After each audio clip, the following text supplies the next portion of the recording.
नमो तस्सा भगवतो अरहतो सम्मा सम्बुद्दस्सा नमो तस्सा भगवतो अरहतो सम्मा सम्बुद्दस्सा नमो तस्सा भगवतो अरहतो सम्मा सम्बुद्दस्सा।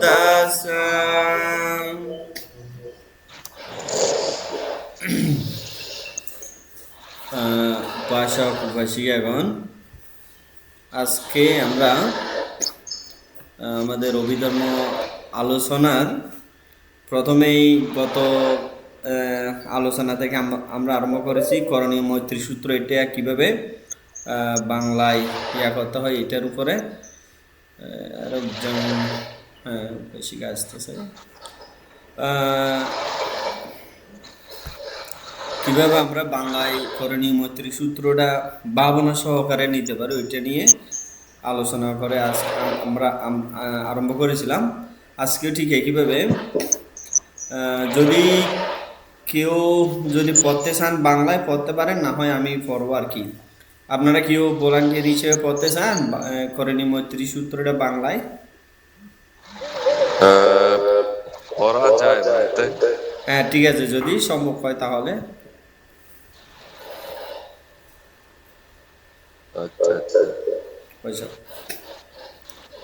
ওটা কি এখানে লেখা থেকে বলতে? হ্যাঁ, লেখা থেকে উপাসক, এখান থেকে পড়তে পারেন। করণীয় মৈত্রী সূত্র শান্তিময় নির্বাণ পদ লাভে অভিলাষী, করণীয় বিষয় সম্পূর্ণরূপে জ্ঞাত ব্যক্তি সক্ষম, সরল বা ঋজু, খুব সরল, সুবাধ্য, কোমল স্বভাব ও অভিমানহীন হতে হবে। 2 নম্বর, সর্বদা তাদের যথালাভে সন্তুষ্ট, সুখপুষ্য, অল্পে তুষ্ট, শান্তেন্দ্রিয়, অভিজ্ঞ, অপ্রগল্ভ বা বিনীত এবং গৃহীদের প্রতি অনাসক্ত হতে হবে। 3, এমন কোন ক্ষুদ্র নিজ আচরণ করবেন না যাতে অন্য বিজ্ঞগণ নিন্দা করতে পারেন। সকল প্রাণী সুখী হোক, ভয়হীন বা নিরাপদ হোক, শান্তি ও সুখ উপভোগ করুক, এইরূপ চিন্তা করতে হবে। যেসব প্রাণী ভীত বা নির্ভীক, দীর্ঘ বা বড়, মধ্যম বা হ্রস্ব, ছোট বা স্থূল, যে সমস্ত প্রাণী রয়েছে তারা সকলেই সুখী হোক। 5, যে সকল প্রাণী দেখা যায় বা দেখা যায় না, দূরে বা কাছে বাস করে, জন্মেছে বা জন্মগ্রহণ করবে, সেই সকল প্রাণীগণ সুখী হোক। 6, একে অপরকে বঞ্চনা করো না, কোথাও কাউকে অবজ্ঞা করো না, হিংসা বা ক্রোধবশত কারো দুঃখ কামনা করো না। 7, মা যেমন একমাত্র পুত্রকে নিজের জীবন দিয়ে রক্ষা করে, তেমনি সকল প্রাণীর প্রতি অপরিমেয় মৈত্রীভাব পোষণ করবে। ঊর্ধ্বে, অধোদিকে ও মধ্যভাগে যে সকল প্রাণী আছে তাদের প্রতি মৈত্রীভাব পোষণ করবে।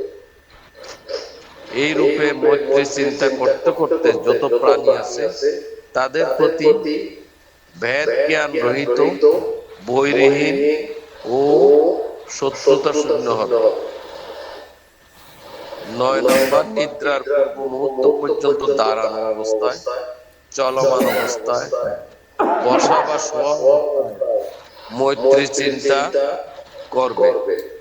একে ব্রহ্মবিহার বলে। 10 নম্বর, শীলবান ও সম্যক দৃষ্টি সম্পন্ন শ্রোতাপন্ন ব্যক্তি মিথ্যা দৃষ্টি পরিত্যাগ পূর্বক কাম ও ভোগ বাসনাকে দমন করে অনাগামী হন, পুনর্বার গর্ভাশয়ে জন্মগ্রহণ করেন না। পুণ্যদান উপাসক, আপনাকে পুণ্যদান কৃতজ্ঞতা ধন্যবাদ জানাচ্ছি উপাসক ভলান্টিয়ার হিসেবে আমাদের সকলের জন্য এই বাংলা অর্থে করণীয় মৈত্রী সূত্রটা পড়ার জন্য। আচ্ছা, ঠিক আছে, আজকে আমরা প্রথম আরম্ভ করতেছি অভিধর্ম পিটক থেকে পাঠান ফালি। অভিধর্মের আমরা জানি অভিধর্মের 7টা বই, না? বইগুলোর নাম কি কি? বইগুলোর নাম কি কি?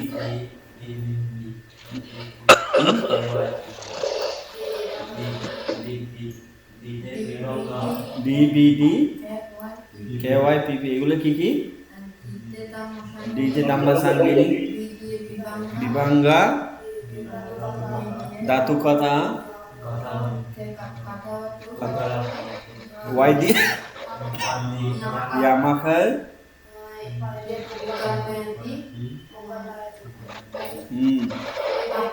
পাঠান। এই যে শেষে যে পাঠান পাঠান, যে আমরা এই যে 7টা বইয়ের নাম পড়েছিলাম, এই পাঠান থেকেই আজকে আমরা আলোচনা করতেছি।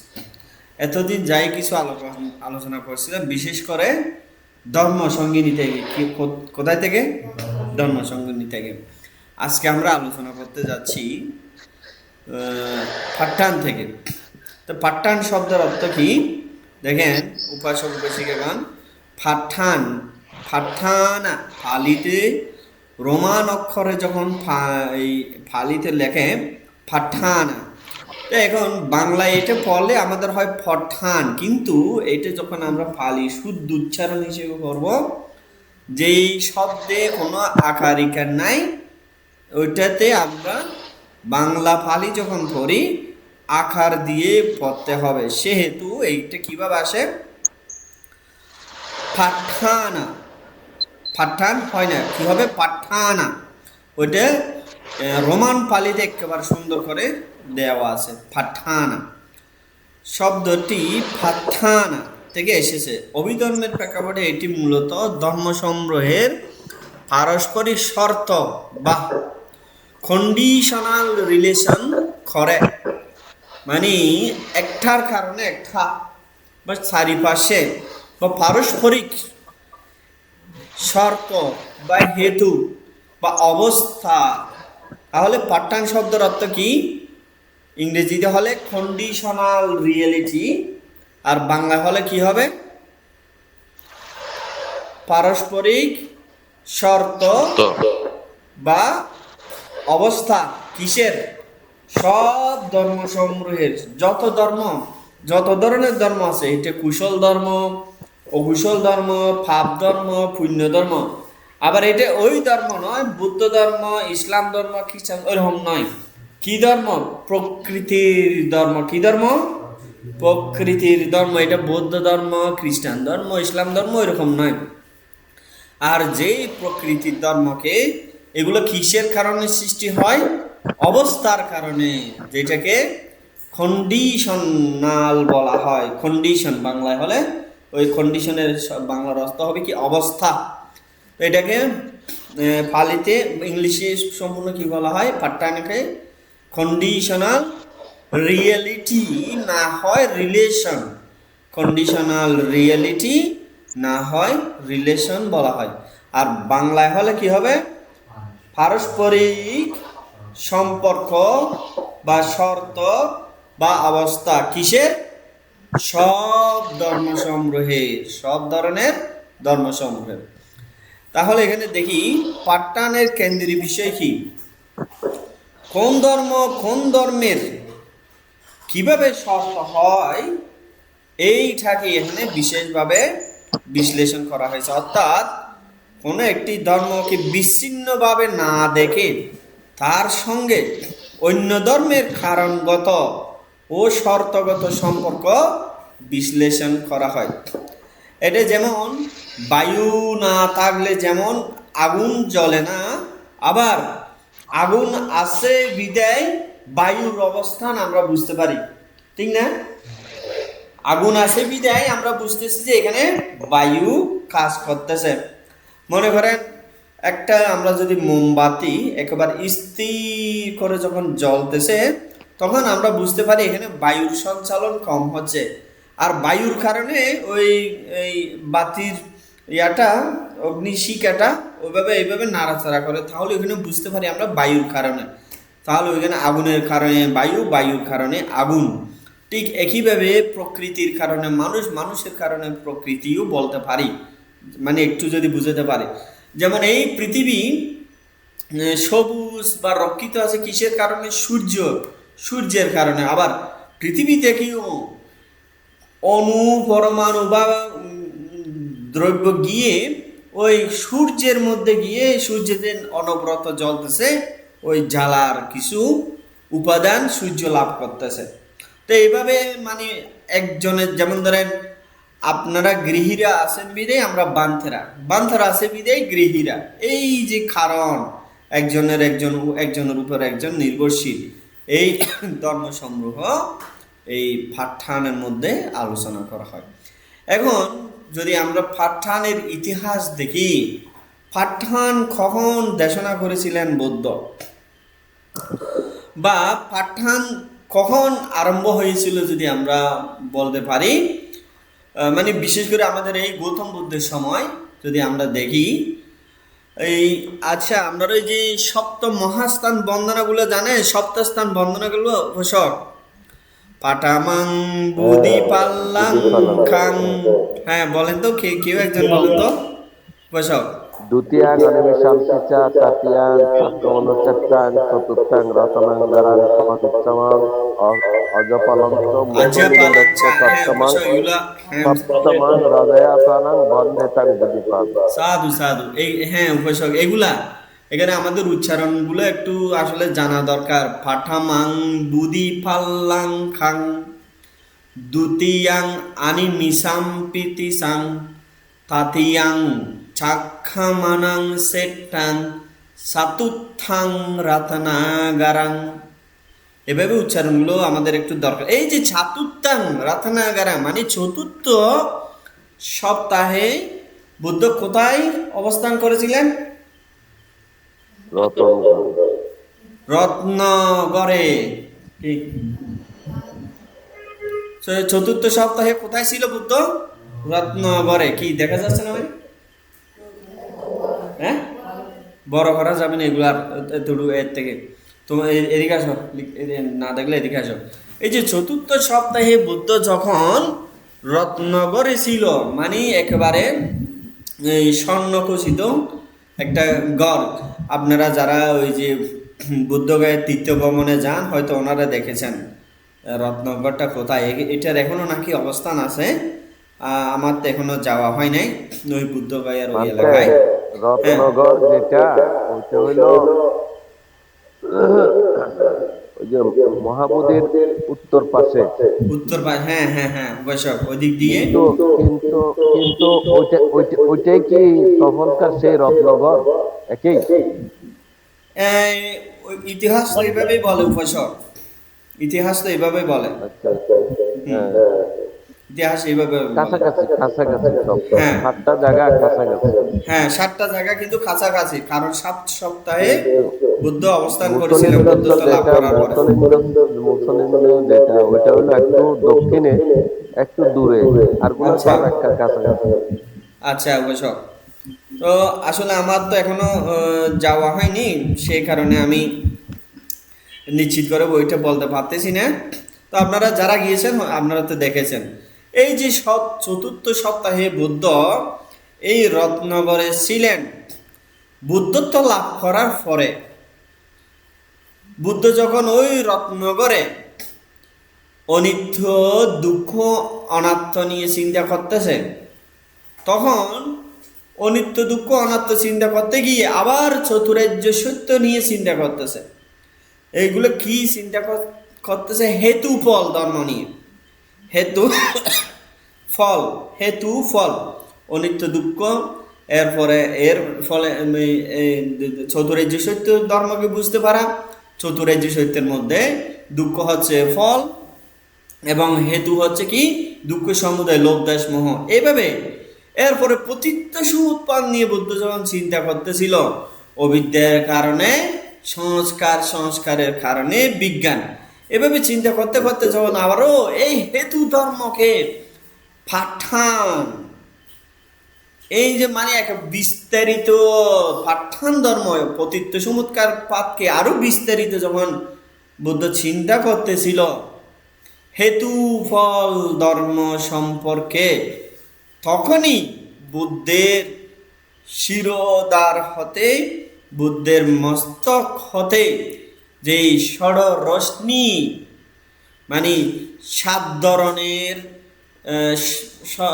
6 ধরনের নাকি 7 ধরনের রং বেরঙের আলো বিচ্ছুরিত হয়েছিল, যেটা একেবারে মানে দেবলোক পর্যন্ত গিয়েছিল। বুদ্ধের ওই শির থেকে আলো যখন বের হয়েছিল, ওই রত্নগরে যখন 1 সপ্তাহ অবস্থান করতেছিলেন, তখনই বুদ্ধ এই পাঠান ধর্ম সম্পর্কে যে উনি নিজে নিজেই তখন চিন্তা করতেছিলেন। এবং এই পাঠান ধর্মের কারণে দেখেন একজন সম্যক সমুদ্রের শির থেকে মস্তক থেকে আলো বিচ্ছুরিত করে পৃথিবী শুধু নয় আলোকিত করেছিল, একেবারে মানে দেবলোক পর্যন্ত, ব্রহ্মলোকে পর্যন্ত এই আলোর বিচ্ছুরণ বিচ্ছুরণে ছড়িয়ে পড়েছিল।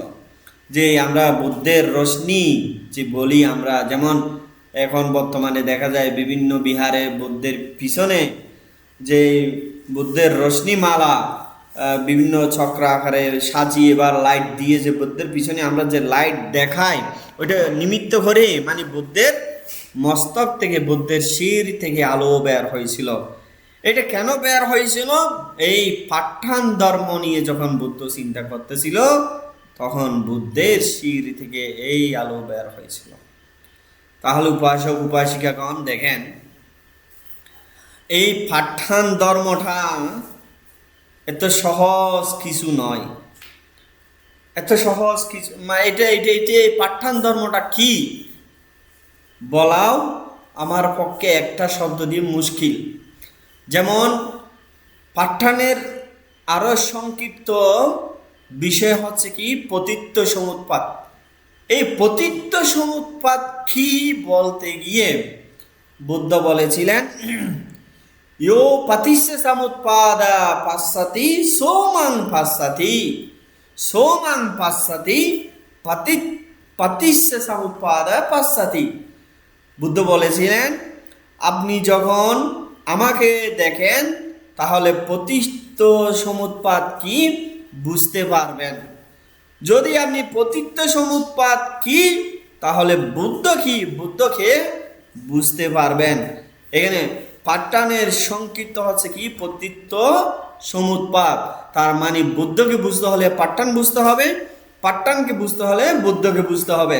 তাহলে এই পতিত্ব সমুৎপাদের বিস্তারিত হচ্ছে এই পাঠান। তাহলে কত গভীরের এই পাঠান ধর্মটা, উপাসক উপাসিকাগণ আপনারা একটু চিন্তা করতে পারেন। বোঝা তো সম্ভব নয়, একটু হলেও আপনারা চিন্তা করতে পারেন এই পাঠান ধর্মটা কত গভীরের। তাহলে ওইভাবে মানে সূচনা নিয়ে আমরা বিস্তারিত না গিয়ে সরাসরি আমরা ওই আলোচনায় চলে গেলে ভালো হবে। এখন পাঠানকে আরো পাছায়া বলা হয়। পাঠান মানে কি হেতু বা অবস্থা, এরপরে এটাকে আরো পাচ্ছায়ও বলা হয়, পাঠান বা পাচ্ছায়ও বলা হয়। এই পাঠানের পাচ্ছায় উদ্দেশ্য মানে এই পাঠানের উদ্দেশ্য ধর্ম, প্রথম ধর্মগুলা বা এগুলাকে আমরা যদি বলি সূচনা সূচিপত্র, পাঠানের সূচিপত্র হিসেবেও আমরা বলতে পারি। যে পাঠানের এই সূচিপত্র অনুসারে আমরা কয়টা পাই? 24টা আমরা পাই। আমরা প্রায় সময় এখানে পাঠ করেছি, আমাদের বর্ষাবাস অধিষ্ঠান করার দিবসেও আমরা এই পাঠান ধর্ম এখানে পাঠ করেছিলাম। বাংলাদেশেও এখন পাঠা নিয়ে অনেক আলোচনা, পঠন পাঠ হচ্ছে। পাঠ মানে 1 সপ্তাহ ধরে 10 দিন ধরে বিভিন্ন জায়গায় ওইভাবে পাঠ হয়। আর বার্মায় যদি বলি, এই বিহার থেকে ওই বিহারে কিসের শব্দ শোনা যায়, প্রায় সময় এই আমরা সূত্রপাত চালাই না বাংলাদেশে, বার্মায় বিশেষ বেশি চালা হচ্ছে কি এই পাট্টানকে নিয়ে বা পাট্টান রেকর্ড চালানো হয় বেশি, বা বান্থরাও সরাসরি পাঠ করে। যেমন আপনারা যদি বার্মায় কখনো যান, সোয়েডাগন জাতিতে যদি যান, দেখবেন এই জাতির চারিপাশে কত গৃহী ভিক্ষুশ্রমণরা বসে এই পাঠ্যান পাঠ করতেছে, রাত দিন পাঠ্যান পাঠ করতেছে। পাঠ্যানের গুণাবলী কি বলতে গেলে অনেক অনেক অনেক বার্মায় বিশ্বাস বা প্রচলিত ধারণা আছে, বা প্রচলিত ধারণা নয়, আসলে শুধু পাঠ্যান পাঠ করে ওনারা তাৎক্ষণিক এর ফল লাভ করেছে, এরকম অনেক ঘটনা বার্মায় আমরা শুনি। তাহলে এই পাঠ্যান হচ্ছে বার্মায় এত বেশি প্রচলিত। যেমন আমাদের গোয়েঙ্কাজির ধ্যান কেন্দ্রে যদি যান, এখানে শ্রীলঙ্কায় দেখছি আমি, আপনারা যখন করেন, আপনারা করেন কিনা আমার তো জানা নাই, যখন ওই সকালবেলা 3টায় একেবারে ভোরে, সকালে না ভোরে 3টায়, 4টায় আরম্ভ হলেও ভোরে 3টায় এই পাঠ্যান আমাদের সিয়াজি উবাকিনের রেকর্ড করা ওই পাঠ্যানটা প্রত্যেক দিন এই শ্রীলঙ্কায় প্রত্যেকটা ধ্যান কেন্দ্রে বার্মায় শ্রীলঙ্কায় প্রথমে ভোর 3টায় এই পাঠ্যান দেশনাটা বা পাঠ্যান রেকর্ড করা সিয়াজি উবাকিনকে আপনারা তো অবশ্যই ভালো করে জানেন, আমাদের সিয়াজি গোয়েঙ্কার গুরু সিয়াজি উবাকিন, ওনার রেকর্ড করা এই পাঠ্যান সব সময় চালানো হয়। এই যে পাঠ্যান শুনেছিল রেকর্ড ওখানে, এবং বাংলাদেশেও এই পাঠ্যান নিয়ে অনেক আলোচনা হচ্ছে। এইটা দেখে আমাদের উপাসক বিমল বাবু আমাকে অনুরোধ করেছিলেন, বান্তে আপনি যদি আমাকে একটু পাঠ্যানটা বুঝান। আমি তখন ওনাকে বলছিলাম, উপাসক, পাঠ্যান যদি সরাসরি আপনাদেরকে বুঝাতে যায় বা আপনাকে বুঝাতে চায়, আপনাকে মহাসমুদ্রে ছেড়ে দেওয়ার মতো হবে। সেই কারণে পাঠ্যান আলোচনা করার আগে অবশ্যই অন্ততপক্ষে 4টা পরমার্থ ধর্ম আপনার জানা থাকা উচিত, না হয় পাঠ্যান আপনি বুঝতে পারবেন না। সেই লক্ষ্যেই আমরা এই অভিধর্ম আলোচনা করেছিলাম। সেই কারণে আমরা চিত্ত, চৈতসিক, রূপ, বীতি আমরা আলোচনা করেছি, এবং নির্বাণ আমরা আলোচনা করেছি। এখন এই পাঠ্যানে আসলাম। তাহলে আবারও আমাদের উপাসক বিমল বাবুকে সকলের পুণ্যদান করা উচিত। ওনার কারণে আমিও এই পাঠ্যান আপনাদের সামনে আলোচনা করার সুযোগ পেয়েছি, এবং আপনারাও এই পাঠ্যান নিয়ে আলোচনা শোনার সুযোগ পেলেন। তাহলে এই যে 24টা, এখানে আমি সরাসরি একটু বলে যাই, কারণ এখানে এই 24টা সবগুলো আমরা বিস্তারিত করব। বিস্তারিত না, আসলে শুধু উদ্দেশ্য এবং নির্দিষ্টগুলো। এর আরও বিস্তারিত করতে গেলে আমাদের পাঠ্যান বই যেগুলো 2টা বাংলায় হলে বড় বড় 2টা আছে, আবার যদি ইংলিশ বা ফালিতে দেখি আসলে 7টা না 5টা মনে হয় এই পাঠ্যানের বই আছে। এগুলো সবগুলো তো আলোচনা করা আমাদের পক্ষে সম্ভব না, কিন্তু আপনাদেরকে একটা রাস্তা ধরিয়ে দেব।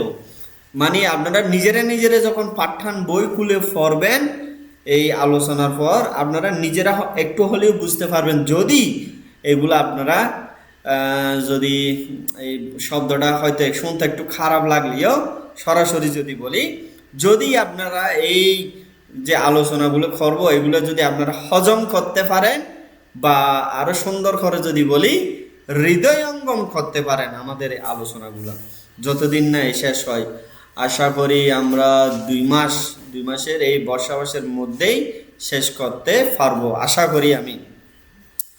তাহলে এখানে দেখেন হেতু পাচ্ছায়া মানে হচ্ছে কি মূল বা শিকড় স্বরূপ বা কারণ। এরপরে আরাম্মানা পাচ্ছায়া, আরাম্মানা বা আলম্বন বা মানসিক বিষয়। আধিপতি পাচ্ছায়, অধিপতি বা প্রধান বা প্রাধান্যকারী শর্ত। অনন্তরা পাচ্ছায়, অনন্তর বা বহিত বা পরবর্তী, সমানান্তরা ভাষায়া সমানন্তর সম্পূর্ণ অব্যবহিত ধারাবাহিকতা, সাহাজাতাপাসী সহজাত বা একই সঙ্গে জন্মগ্রহণকারী, আইন্যমাইয়া ভাষায় আইন্যমাইয়া বা পরস্পর নিশ্চয়া পাশ্চায় বা আশ্রয় বা বৃত্তি, উপনিশ্চয়া পাশ্চায় উপনিশ্চয় শক্তিশালী সহায়ক কারণ, পুরে জাত পাশ্চায় পুরে জাত বা পূর্বে উৎপন্ন, পাশ্চাজাত পাশ্চায় পাশ্চাজাত বা পরে উৎপন্ন, আশেবানা পাশ্চায় মানে আশেবন বা পুনঃ অনুশীলন। আবার এখানে আশেবানা অনেকে বাংলায় ভুল বুঝে শব্দটা, আশেবানা মানে সেবন করার জন্য নয়, এরকমও এইভাবে ভুল বুঝে, এটা আসলে পুনঃ অনুশীলন এই শব্দটা, এই মানে পাঠটানের ক্ষেত্রে এই শব্দটা এরকম হবে। কাম্মা পাচ্ছায় বা কর্ম বা ইচ্ছা প্রণোদিত কার্য, বিপাক পাচ্ছায় বিপাক বা কর্মের ফল, আহার পাচ্ছায় পুষ্টি বা খাদ্য বা আহার, ইন্দ্রিয় পাচ্ছায় নিয়ন্ত্রণকারী ক্ষমতা, জানা পাচ্ছায় জানা গভীর জ্ঞানের মানসিক উপাদান, মাজ্ঞা পাচ্ছায় মাজ্ঞা বা পথ, সাম্পায়ুক্ত পাচ্ছায় সম্প্রযুক্ত বা সংযুক্ত, বিপ্রযুক্ত পাচ্ছায় বিপ্রযুক্ত বা বিযুক্ত বা অসম্পৃক্ত, আত্মি পাচ্ছায় অস্তি বা উপস্থিতি, নাতি পাচ্ছায় নাতি বা অনুপস্থিতি, বিগাত পাচ্ছায় বিগত বা বিলুপ্ত বা অপসৃত, এবং আবিগাত পাচ্ছায়তি অবিগত বিলুপ্ত না হওয়া বর্তমান থাকা। এই ২৪টা শব্দগুলো যদি আপনারা মুখস্থ করতে পারেন, যখন আপনারা নিজেরাই আপনারা পড়বেন পাঠটান বইগুলো নিয়ে, আপনারা নিজেরাই বুঝতে পারবেন। তাহলে এগুলো হচ্ছে কি আমাদের সূচিপত্র পাঠ্যানের, এর একটা করে আমরা বিস্তারিত পড়ার চেষ্টা করব। তাহলে আমরা প্রথমে আমাদের কি আছে, পাচ্ছায় নির্দেশ, এটা প্রথমে পড়েছিলাম, পাচ্ছায় পাচ্ছায় উদ্দেশ্য, এখন পাচ্ছায় নির্দেশ। হ্যাঁ, উদ্দেশ্য এবং নির্দেশের মধ্যে পার্থক্য। উদ্দেশ্য এটা হচ্ছে মানে সূচিপত্র, নির্দেশ এটার বিস্তারিত সব আমরা এভাবে বুঝে নিতে পারি। ওইটা হচ্ছে উদ্দেশ্য বা সূচিপত্র, নির্দেশ এটা হচ্ছে বিস্তারিত, এরকম ভাবে বুঝে নিতে পারি উপাসক। তো এখানে যখন আপনারা পাঠটান যখন শুনবেন বা নিজেরা পড়বেন, ফালিতে দেখবেন হেতু পাচ্ছায়, হেতু পাচ্ছায়তি এভাবে আসে শব্দটা, হেতু সম্পায়ুক্তাকানাং ধাম্মানাং থাং সমুত্থানানাং চ রূপানাং হেতু পাচ্ছায়েন পাচ্ছায়। আমরা সবাই একসাথে পড়বো কি? সবাই পড়তে দিই। হেতু পাচ্ছায়তি হেতু সম্পায়ুক্তাকানাং ধাম্মানাং তাং সমুত্থানানাং চ রূপানাং হেতু পাচ্ছায়েন পাচ্ছায়। সাধু, এখানে দেখেন উপাসক, বাংলা সরাসরি অর্থে না গিয়ে আগে ফালি শব্দগুলো দেখি। হেতু পাচ্ছায়তি, হেতু প্রত্যয় বলে বা হেতু নামক বা হেতু কারণ বা কারণ প্রত্যয়, পাচ্ছায়া বলে প্রত্যয় বলতে পারি বা অবস্থা, মানে কারণ অবস্থা বা কারণ শর্ত এভাবে বলতে পারি, বা কারণের কারণে কারণ এভাবেও আমরা বলতে পারি।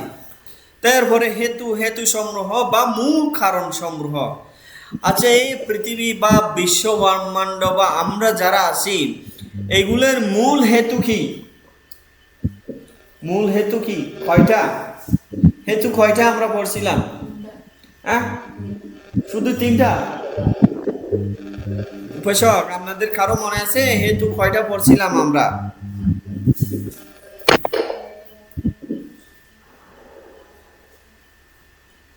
মনে নাই বলতে। মনে নাই? আচ্ছা অবশ্য আমরা হেতু পড়ছিলাম 6টা: কুশল হেতু, অকুশল হেতু। অকুশল কুশল হেতু হেতু। এগুলো কি কি? লোভ, দেশ, মোহ। আর অকুশল হেতু এগুলো কি কি? অলোভ, অদেশ, অমোহ।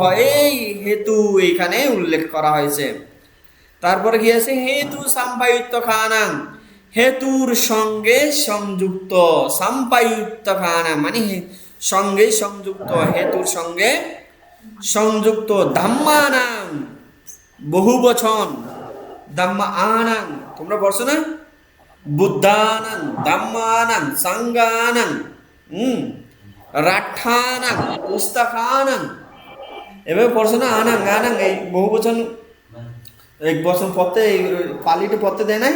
এই যে আনাং যে শব্দটা পড়ছো, এই আনাং ধাম্মানাং, ধর্ম হলে শুধু ধাম্ম হলে ধর্ম, ধাম্মানাং হলে ধর্ম সমূহের মানে অনেক ধর্মের, এটা বহু বচন। এরপরে কি? থাং সেই, থাং মানে কি? সেই বা উক্ত। সমুত্থানানাং একসাথে উৎপন্ন হয় বা উৎপন্নকারী বা যার দ্বারা উৎপন্ন হয়। ছা এবং, এই যে ছা শব্দটা কোথায় আছে? হেতু সম্বায়িত কানের দাম মানে তাং সমুত্থানাংশ রূপনা হেতু পাচ্ছায় না পাচ্ছায়। ছা ছা ছা হেতু রূপানাং হেতু পাচ্ছায় না পাচ্ছায়। সাটা এখানে না, কিন্তু এই সা শুধু সা শব্দ পরে আমরা এটা দেখব। যদি শুধু সা শব্দটা দেখি এর মানে হচ্ছে কি? এবং। এবং আছে রূপানাং, বাচ্চা, এখানে আছে তো। এই তো এটা আমাদের এখানে হেতু আমার সম্পাদিত তো এখানে দাবতাং আছে। সমুত্থানাং রূপানাং হেতু পাচ্ছায়েনা পাচ্ছায়। আচ্ছা, হ্যাঁ চা আছে শব্দটা তো আমাদের এখানে, হ্যাঁ সামুত্তা নানাং চা রূপানাং হেতু পাচ্ছায়না পাচ্ছি। তাং সামুত্তা সমুত্থানাং নানাং এর পরেই তো চা এবং। সমুত্থানানাঞ্চ, তাং সমুত্থানানাঞ্চ। হ্যাঁ হ্যাঁ হ্যাঁ হ্যাঁ, এই হুম। এটা এটা এই শব্দটা একটু ইয়া হয়ে গেছে এখানে। ওই অক্ষরটা আসলে এটা এখানে এখানে সমুত্থানানাঞ্চা, ছা ছা এখানে এই ছা শব্দটা আসা আসলে এইখানে, কিন্তু এটা ফালি এই আমি ইয়া করতে গিয়ে এখানে ভুল হয়ে গেছে। এটা ছা এখানেই আসে। হ্যাঁ উপাসক, ধন্যবাদ আপনাকে। আছে এই ছা আমাদের আছে। শব্দটা এখানে আসে। ছা মানে এই শব্দ, এটার অর্থ হচ্ছে কি? এবং। তারপরে কি? রূপ আনা বা রূপ সমূহের আনাং মানে রূপগুলার আর কি। এরপরে হেতু পাচ্ছায় না হেতু প্রত্যয় বা হেতু পাচ্ছয় বা হেতুর কারণ বা মাধ্যম, পাচ্ছায় বা পচ্ছয় শর্ত সহায়ক কারণ, এভাবে আমরা বুঝতে পারি। হেতু পাচ্ছায়া হল এমন একটি শর্ত যেখানে হেতু সমূহ, তাদের সঙ্গে সংযুক্ত ধর্ম সমূহ এবং সেই হেতু দ্বারা উৎপন্ন রূপসমূহের জন্য মূলগত সহায়ক কারণ হিসেবে কাজ করে। এখানে আমরা সরাসরি আগে ফালিতে যাই একটা একটা করে। হেতু বা কারণ, হেতু সাম্পায়ুক্ত কানাং হেতুর সাথে সংযুক্ত সমূহ। খানাং আনাং আসতেছে না, সেখানে বহু বচন। হেতুর সাথে সংযুক্ত সমূহ। ধাম্মানাং বা ধর্মগুলা। তাং সামুত্থানানাঞ্চা, তাং মানে কি বলছিলাম? সেই। সেই। সামুত্থানানাঞ্চা মানে একসাথে উৎপন্ন। ছা এবং রূপানাং রূপগুলা বা রূপ সমূহ। হেতু পাচ্ছায়েনা পাচ্ছায়। এখানে আবারও দেখি, হেতু সম্পাদিত খানাং দাম্মানাং মানে হেতুর কারণে ধর্মগুলা। তাং সামুত্থানানাঞ্চ রূপানাং হেতুর কারণে আবার রূপের উৎপন্ন হয়। আচ্ছা, লোভের কারণে কি রূপের উৎপন্ন হয়? উপাসক উপাসিকগণ, এখানে আমাদেরকে প্রথমে আমরা শব্দগুলো বুঝতেছি, আবার এগুলো দর্শন আকারে বুঝতে হবে, শুধু শব্দ বা ব্যাকরণ হিসেবে নয়। এর অর্থ, মূল অর্থ কি বলতেছে। হেতুর কারণে কি রূপ উৎপন্ন হয়? লোভের কারণে কি রূপ উৎপন্ন হয়? হ্যাঁ কি বলো? এতদিন কি পড়ছি আমরা? রূপ কালাপা বলতে সবগুলো পড়ছি না। হেতুর কারণে রূপের উৎপন্ন, বা রূপের কারণে চিত্ত উৎপন্ন হয়, এরকম পড়ছি না। লোভের কারণে যদি জাল বেশি খায় মুখটা লাল হয়ে যায় না, তখন লোভ উৎপন্ন হচ্ছে কি হচ্ছে না? সরি, দেশের কারণে রাগ করলে, হ্যাঁ, তারপরে লোভের কারণে যদি আমরা অতিরিক্ত বা যদি খাবার খাই তাহলে এরকম হচ্ছে না। এইভাবে এই যে হেতুর কারণে যেই ধর্ম বা রূপগুলা উৎপন্ন হয় এইগুলাই এখানে বলা হয়েছে। আবার রূপানাং হেতু পাচ্ছে না পাচ্ছায়, আবার ওই রূপগুলোর কারণীয় কি উৎপন্ন হচ্ছে? হেতু উৎপন্ন হচ্ছে রূপের কারণে হেতু। যেমন ধরেন, যেমন সুন্দর কিছু একটা দেখলাম, এটা পেতে চাই, এই যে লোভ উৎপন্ন হলো, এটা আমার পছন্দ না, তাহলে রাগ উৎপন্ন হলো। এই পছন্দ হচ্ছে না, রাগ উৎপন্ন হলো, অপছন্দ হচ্ছে, রাগ উৎপন্ন হলো। এই যে রাগের পিছনে বা লোভের পিছনে কে আছে? মোহ। তাহলে এগুলো কি? এই হেতু সবগুলো এখানে আছে না, লোভ দেশ মোহ, এই যে হেতু নাং বা ধাম্মা নাং, এই এই এই অর্থে এখানে বোঝানো হয়েছে। বৈশাখবাসীকে এটা আশা করি বুঝতে কষ্ট হচ্ছে না আপনাদের, এটা একটু সহজ। আরো যখন বিস্তারিত করব তখন আরো বুঝতে পারবেন। তাহলে তাহলে এখানে আমরা বিশেষ কি দুইটা শব্দ পাচ্ছি, হেতু এবং ফল। হেতু কি? লোভ দেশ মোহ, এগুলার কারণে কি হচ্ছে? রূপ উৎপন্ন হচ্ছে। আবার রূপ হেতু কি উৎপন্ন হচ্ছে? লোভ দেশ মোহ উৎপন্ন হচ্ছে। লোভ দেশ মোহের কারণে রূপের উৎপন্ন হয়, আবার রূপের কারণে লোভ দেশ মোহ উৎপন্ন হয় বা হেতু উৎপন্ন হয়, এই শব্দটা এখানে। তাহলে আমরা বাংলা দেখি হেতু প্রত্যয় হলো এমন একটি শর্ত যেখানে হেতু সমূহ তাদের সঙ্গে সংযুক্ত ধর্ম সমূহ, মানে লোভের সাথে ধর্ম, লোভের সাথে যে কি কি ধর্ম হতে পারে এটা অগণিত অগণিত অগণিত। কি মানে নির্দিষ্ট করে বলা যাবে না লোভের সাথে কি কি ধর্ম সংযুক্ত হতে পারে, অগণিত অগণিত অগণিত।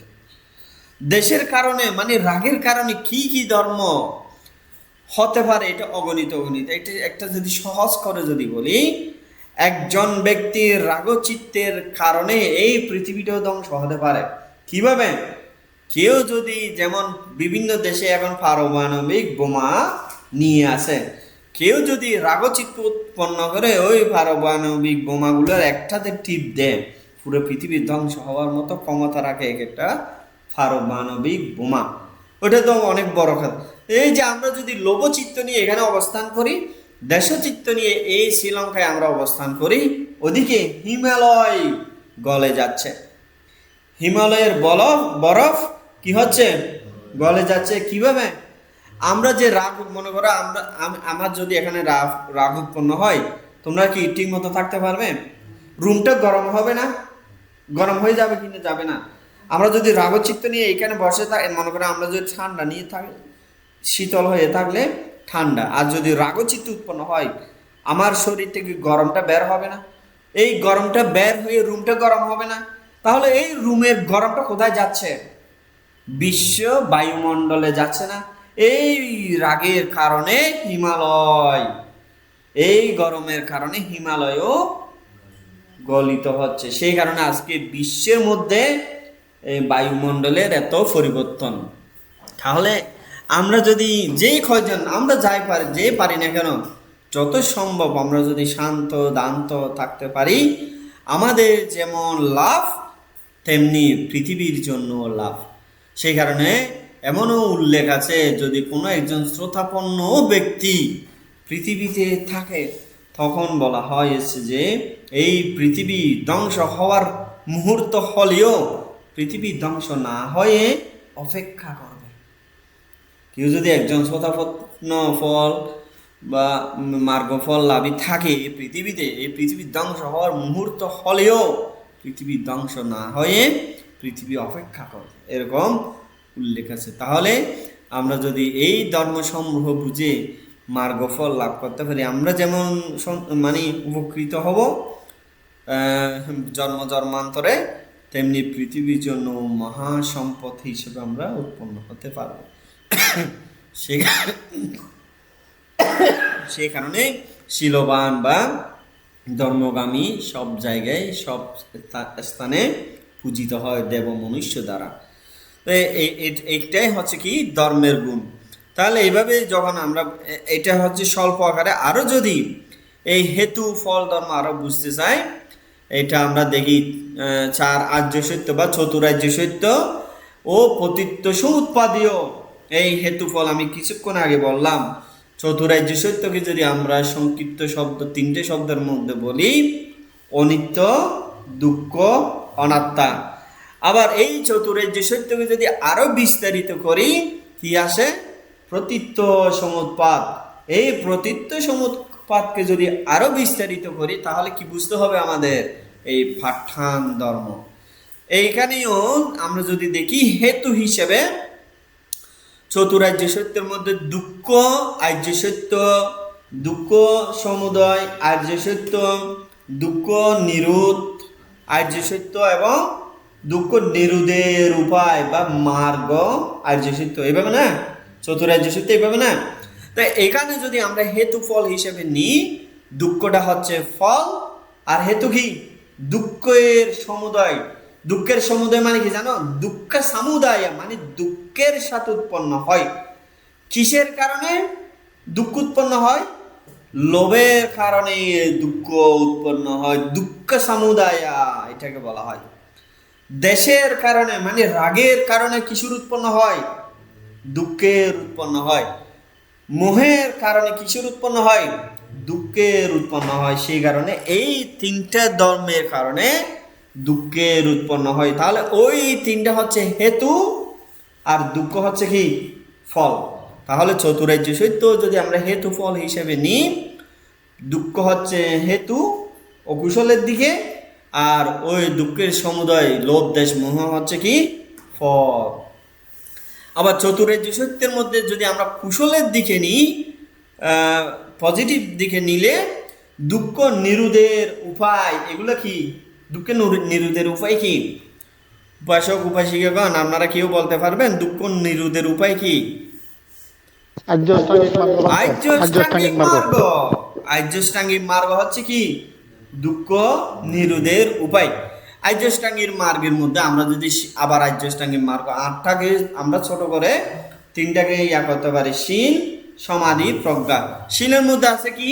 সম্যক বাক্য, সম্যক কর্ম, সম্যক জীবিকা। একটা যদি সাধারণ উদাহরণ দিই, আমরা যদি সম্যক বাক্য ব্যবহার করি, আমাদের দুঃখে পতিত হতে হবে।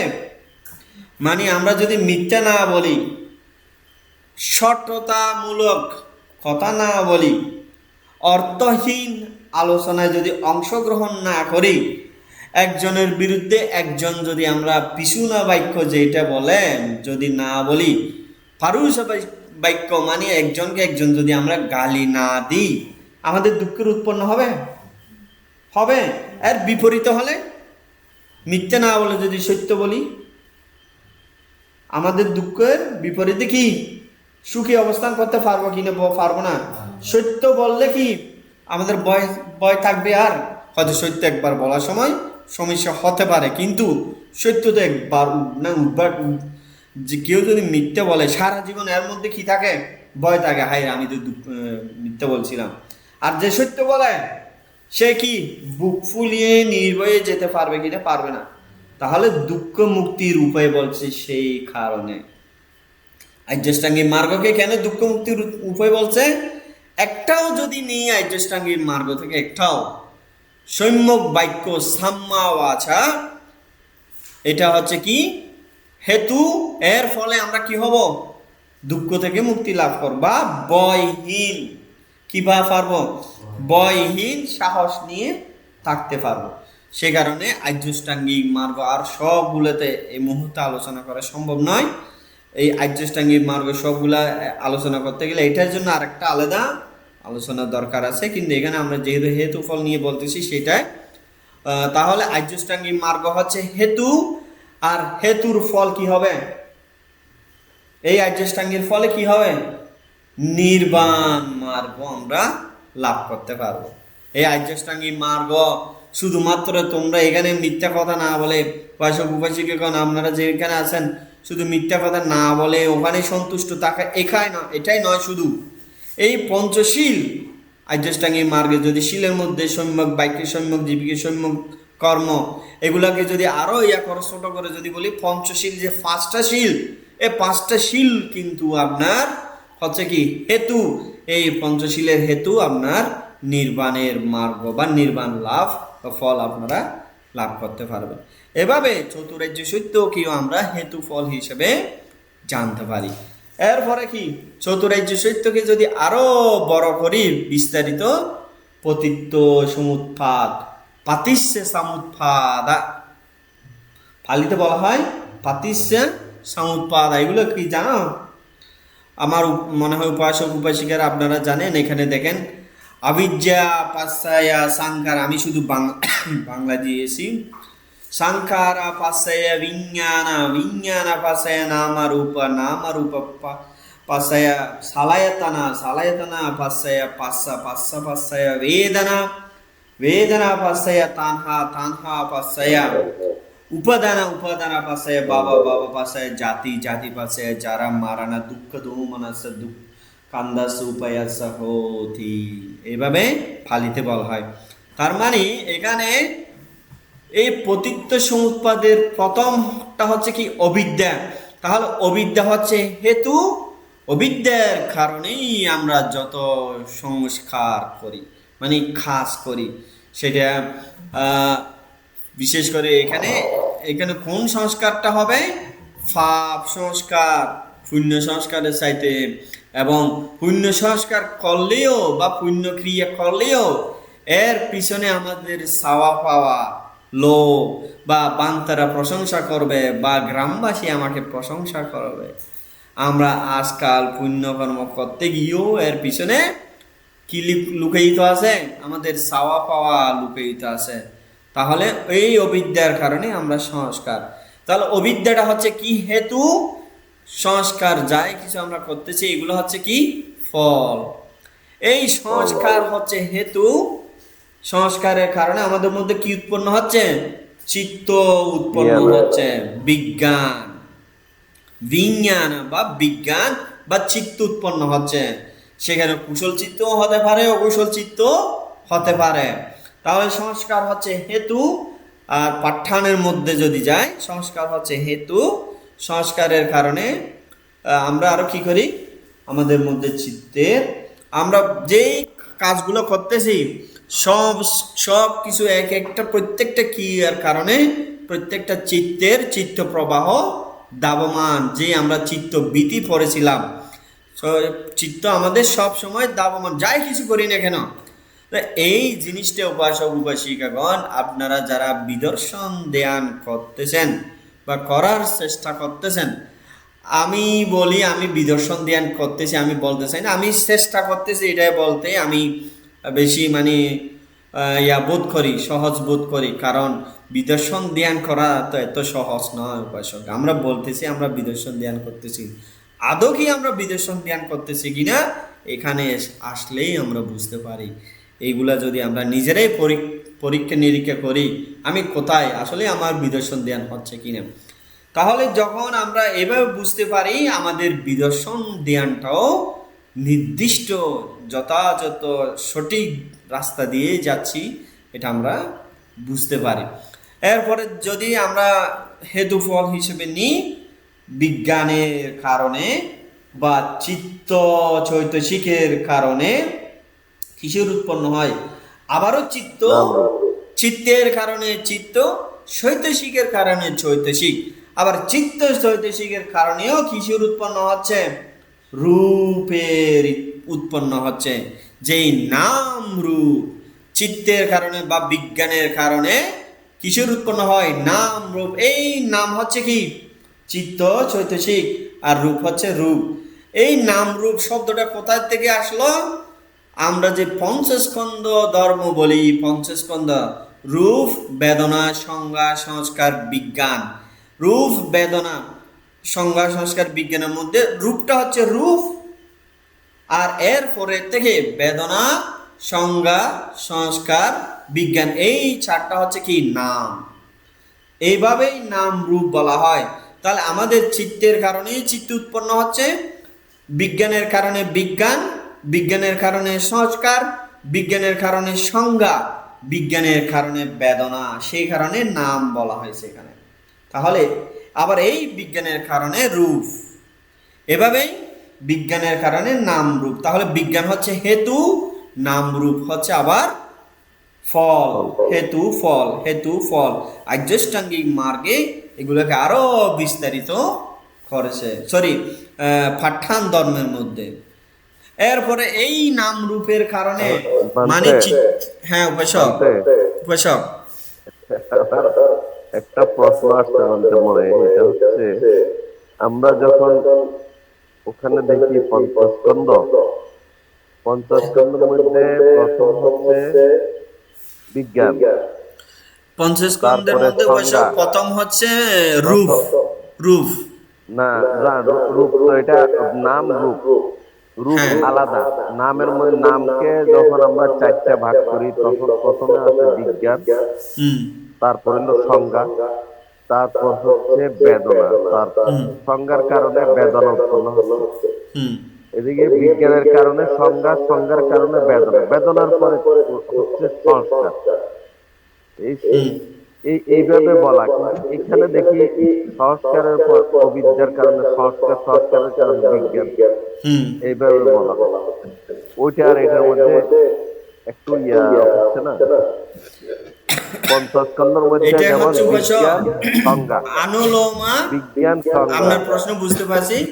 এটাকে আনুলোমা পাতিলোমা, মানে স্রোত এবং স্রোতের বিপরীত। আনুলোমা উপরে নিচে, পাতিলোমা, নিচে উপরে, উপরে হ্যাঁ নিচে, নিচে বিপরীতে উপরে। আবার সরাসরি। যেমন ধরেন এখানে যদি আমরা বলি অবিদ্যার কারণে শেষ পর্যন্ত কোথায় আসতেছি, জরামরণ। বা জরামরণ কেন আসছে, জাতি বা আমাদের জন্মের কারণে। এই জন্মের কারণেই তো আবার আমাদের ওই অবিদ্যার সাগরের মধ্যে আমরা বাঁচতেছি। জন্মের কারণেই আমরা উপাসক উপাসিকাগণ এই অবিদ্যার সাগরে আমরা বাঁচতেছি। ওইটা হচ্ছে ওই রকম উপাসক, ওইটা ওইভাবেই। মানে আনুলোমা, পালিতে বলে এগুলো আনুলোমা এবং পাতিলোমা, মানে স্রোতের সাথে বা স্রোতের বিপরীতে। অনুকূল প্রতিকূল। হ্যাঁ, অনুকূল বা প্রতিকূল। সুন্দর, খুব সুন্দর। অনুকূল বা প্রতিকূল, পালিতে বলা হয় আনুলোমা বা পাতিলোমা উপাসক। আশা করি আপনার প্রশ্নটা বুঝতে পারছেন। আচ্ছা, আচ্ছা, এরপরে আমাদের কি আছে, নাম রূপের কারণে সরায়তন, সালায়তন, পালিতে বলা হয় সালায়াতনা, মানে ষড় আয়তন।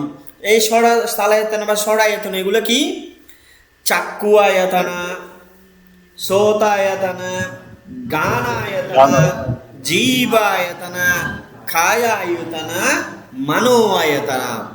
এইটাকে ষড় আয়তন, মানে ছয়টা স্থান বা আয়তন, ছয়টা স্থান বা আয়তন, যেগুলো আমরা আবার প্রসাদ হিসেবে চাক্ষু পাসাদা শ্রোতা এভাবেও পড়েছিলাম।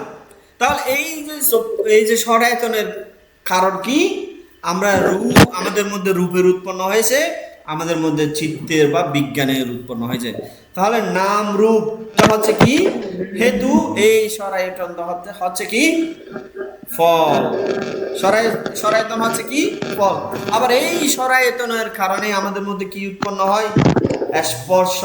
তাহলে এই সরায়তন হচ্ছে হেতু, এই সরায়তন আছে বিদায় আমরা কি সংস্পর্শে বা কন্টাক্ট করতেছি।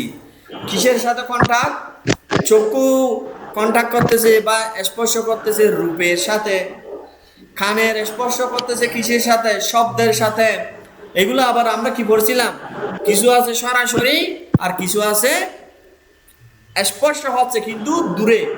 যেমন জিহ্বার সাথে আহারের বা রসের স্পর্শটা সরাসরি, চোখের সাথে দূরে, কানের সাথে দূরে, নাকের সাথে বাতাসের কারণে স্পর্শ, আবার শরীরের সাথে সরাসরি স্পর্শ। এভাবে এই সরায়তনের কারণে আমাদের স্পর্শ বা কন্টাক্ট, ইংলিশে বলা হয় এটাকে স্পর্শ, পাস্সা পালিতে বলা হয় কি স্পর্শ, এটাকে বলা হয় পাস্সা। তাহলে এই ষষ্ঠ আয়তনের কারণে আমাদের ষষ্ঠ আয়তনের আলম্বনের সাথে সম্পর্ক স্থাপন হচ্ছে বা কন্টাক্ট হচ্ছে বা যোগাযোগ স্থাপন হচ্ছে এই সরায়তনের কারণে। তা এরপরে কি হয়, এই যে আমরা মানে কন্টাক্ট করতেছি, মনে করেন কাউকে আমরা কল করলাম, হয়তো দুঃখ বা সুখ উৎপন্ন হয় কথা বলার কারণে। একইভাবে আমাদের চোখ যখন রূপের সাথে স্পর্শ করে বা কন্টাক্ট করে, দুঃখ হতে পারে বা কি সুখও হতে পারে। সেই কারণে কি হয়, এই কন্টাক্ট করার কারণে বেদনা উৎপন্ন হয়। তাহলে স্পর্শ হচ্ছে হেতু, বেদনা হচ্ছে ফল। কান দিয়ে শব্দ শুনতেছি, চোখ দিয়ে রূপ দেখতেছি, নাক দিয়ে গন্ধ সুগন্ধ নিতেছি, না জিহ্বা দিয়ে রস আস্বাদন করতেছি, শরীর দিয়ে কোনো কিছু স্পর্শ করতেছি, মন দিয়ে ধর্মের সাথে স্পর্শ এই করতে গিয়ে আমাদের মধ্যে হয়তো সুখ, হয়তো দুঃখ, না হয় উপেক্ষা, না হয় দোমানাসা বা সমানাসা, মানে সুন্দর মন বা দোষযুক্ত মন উৎপন্ন হয়। এই বেদনা উৎপন্ন হয় কিসের কারণে? আমাদের স্পর্শের কারণে। তাহলে স্পর্শ বা যোগাযোগ হচ্ছে কি এই হেতু, আর বেদনা হচ্ছে ফল। আর এই বেদনার কারণে কিসের উৎপন্ন হয়? তৃষ্ণা। তাহলে এই বেদনা হচ্ছে হেতু, তৃষ্ণা হচ্ছে ফল।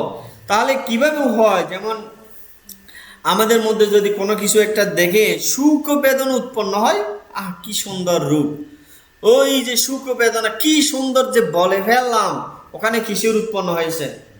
তৃষ্ণার উৎপন্ন হয়েছে। তাহলে বেদনা হচ্ছে কি হেতু, তৃষ্ণা হচ্ছে ফল। এই তৃষ্ণা যখন উৎপন্ন হয়, যখন রূপটা দেখি, এই রূপটা, এই সুন্দর, এত সুন্দর কালো চুলগুলো যদি আমি ধরে রাখতে পারতাম।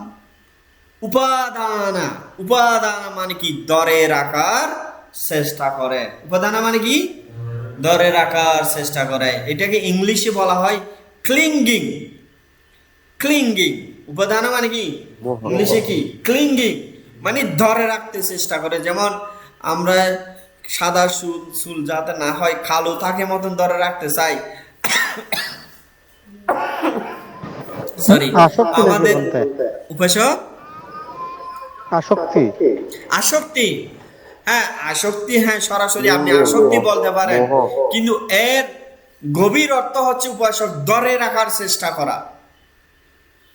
এর সঠিক অর্থ হচ্ছে ধরে রাখার চেষ্টা করে। যেমন সাংকিতেনা পাঞ্চ উপাদানা কান্দা দুঃখ, সংক্ষিপ্ত করে যদি বলি, পঞ্চস্কন্ধকে ধরে রাখার চেষ্টাই হচ্ছে দুঃখ বা আসক্তি।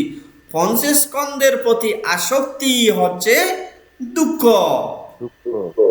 তাহলে এই ধরে রাখার চেষ্টা বা আসক্তি, এই কারণে আমাদের দুঃখ উৎপন্ন হয়।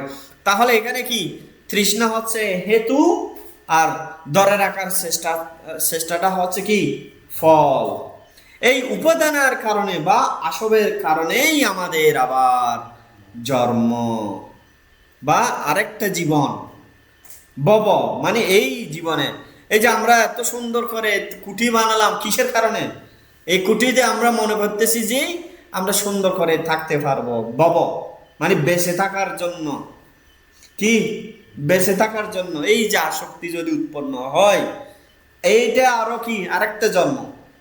ওই নিচের কুটিতে ছিলাম, ভালো নাই, আরেকটা কুটি বানালাম। এই যে আসক্তি, মনে করেছিলাম এই কুটিতে আসলে শান্তি হবে। না না, শান্তি নয়। শান্তি কখন? যদি আমাদের মনের মধ্যে ওই আসক্তিটা না আসে, যদি বিপরীত দিকে যদি যাই আমরা, মানে উপাদানের বিপরীতে, তৃষ্ণার বিপরীতে, বেদনার বিপরীতে যদি যাই, তাহলে না হলে কি আরো জন্মান্তরে। তাহলে এখানে কি আসক্তির কারণে বা ধরে রাখার কারণে আমাদের জন্ম বা এই অবস্থান, এই অবস্থানকে যদি আমরা ধরে রাখতে চাই, আমাদের নতুন আরেকটা জন্ম। কিরকম? আমরা যদি চিন্তা করি এত সুন্দর একটা কুটি বানালাম, হায় রে, আমার যদি মৃত্যু হয় তাহলে এইটা কি হবে, এই যদি এরকম চিন্তা মনের মধ্যে আসে, জন্মের পরে আবারও এখানে জন্ম নিতে হবে। মৃত্যুর পরে কি আবারও এই এই এলাকায় হয়তো ভূত হিসেবে, না হয় প্রেত হিসেবে, না হয় কুকুর হিসেবে।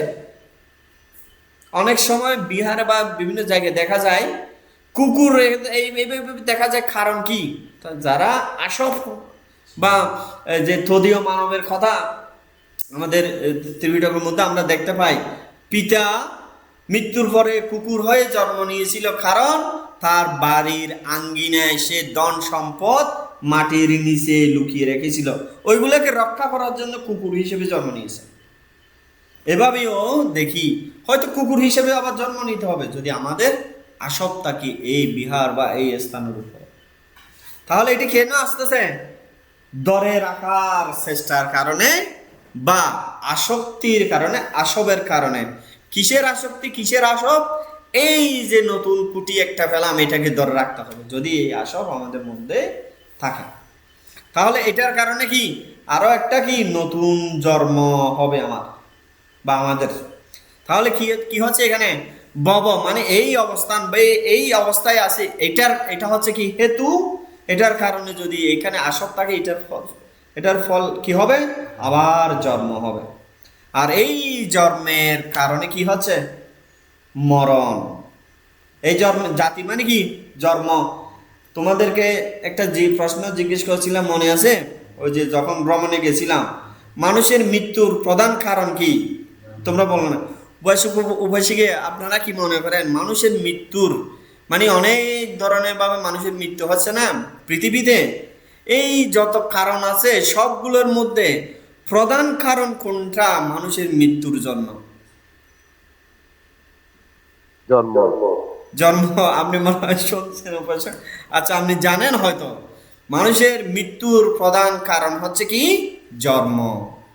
তাহলে এখানে উপাসক উপাসিকাগণ, এই জন্মটা হচ্ছে কি হেতু, মরণটা হচ্ছে কি ফল। আবার এর বিপরীতে যদি যায় উপাসক, আবার এর বিপরীতে যায় তাহলে জরা বা মরণটা হচ্ছে কি হেতু, আর এর হেতুর কারণে আবার জন্ম। আবার এই জন্মটা হচ্ছে কি হেতু, জন্মের কারণে ফল। এই আমরা যে অবস্থান করতেছি বা বা বাপ, স্ত্রী বা পুরুষ বাপ এরকম বা মানে অবস্থান করতেছি, এই অবস্থানের হেতু আমরা কি হব? উপাদান। এভাবেই আবার আমরা উপাসক উপাসিকে হেতু ফল হিসেবে প্রতিলোম বা বিপরীতেও এভাবে আমরা দেখতে পারি। এভাবেই উপাসক উপাসিকাগণ পতিত্ব সমুৎপাদকে মানে হেতু ফল হিসেবে বা পাটান বা প্রত্যয় বা কন্ডিশনাল রিয়েলিটি হিসেবে যখন বুদ্ধ চিন্তা করতেছিলেন, তখন বুদ্ধের মস্তিষ্ক থেকে, শির থেকে বুদ্ধ রশ্মি মালা বা ষড়রশ্মি মালা বা বুদ্ধের মস্তিষ্ক থেকে আলো বিচ্ছুরিত হয়ে এই পৃথিবী নয়, শুধু বিশ্ব ব্রহ্মাণ্ড, দেবলোক ব্রহ্মলোক পর্যন্ত আলোকিত করেছিল উপাসক উপাসিকাগণ। এটা কখন করেছিল? যখন বুদ্ধ চতুর্থ সপ্তাহ রত্নগরে অবস্থান করতেছিলেন তখন। তাহলে এইভাবে আমরা এই প্রথম হেতু পাট্টানের হেতু ধর্মটা আমরা জানতে পারি বা শিখতে পারতে আজকে আমি বলবো না জানতে পারলাম, আমি বলবো আলোচনা করতেছি আজকে। আপনারা শুনতে পারতেছেন, আমিও আলোচনা করতে পারতেছি। তারপরেও যদি কারো কোনো এখানে যদি প্রশ্ন থাকে এই হেতু প্রত্যয় বা হেতু পাচ্ছাইয়ের উপরে, আপনারা বলতে পারেন উপাসক উপাসিকা, বা আপনাদের কারো যদি কোনো কিছু বলার থাকে বলতে পারেন।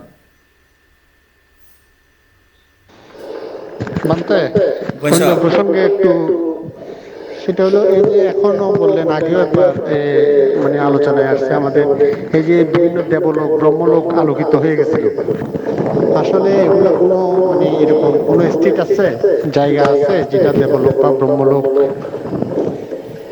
আমরা যদি দেখি উপাসক, যদি শব্দ বা ত্রিপিটকে যেমন 31 লোকভূমি, এভাবে আমরা শব্দগুলো যদি দেখি, ভূমি মানে তো অবস্থানেই আছে উপাসক অবশ্যই।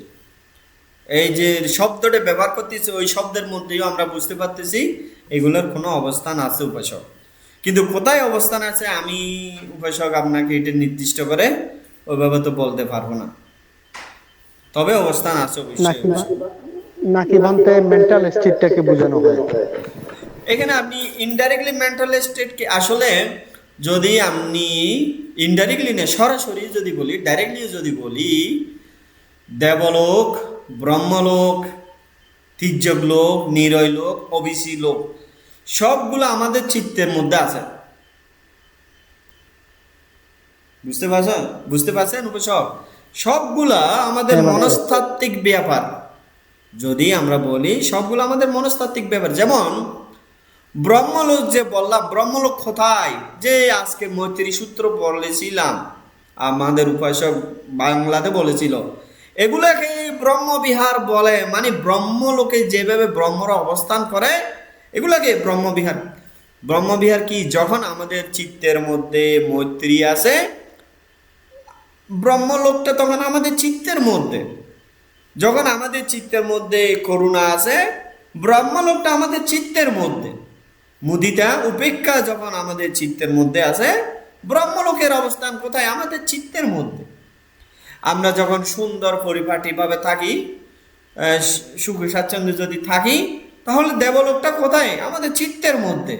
দেবলোকের দেব আহার এরকম বলে না, আমরা যখন সুন্দর আহার, যেই আহারগুলা আমরা খেতে চাই, ওই আহারগুলো যখন আমরা লাভ করি, তাহলে আজকে একেবারে দেবলোকের আহার পেয়ে গেলাম, অমৃত আহার।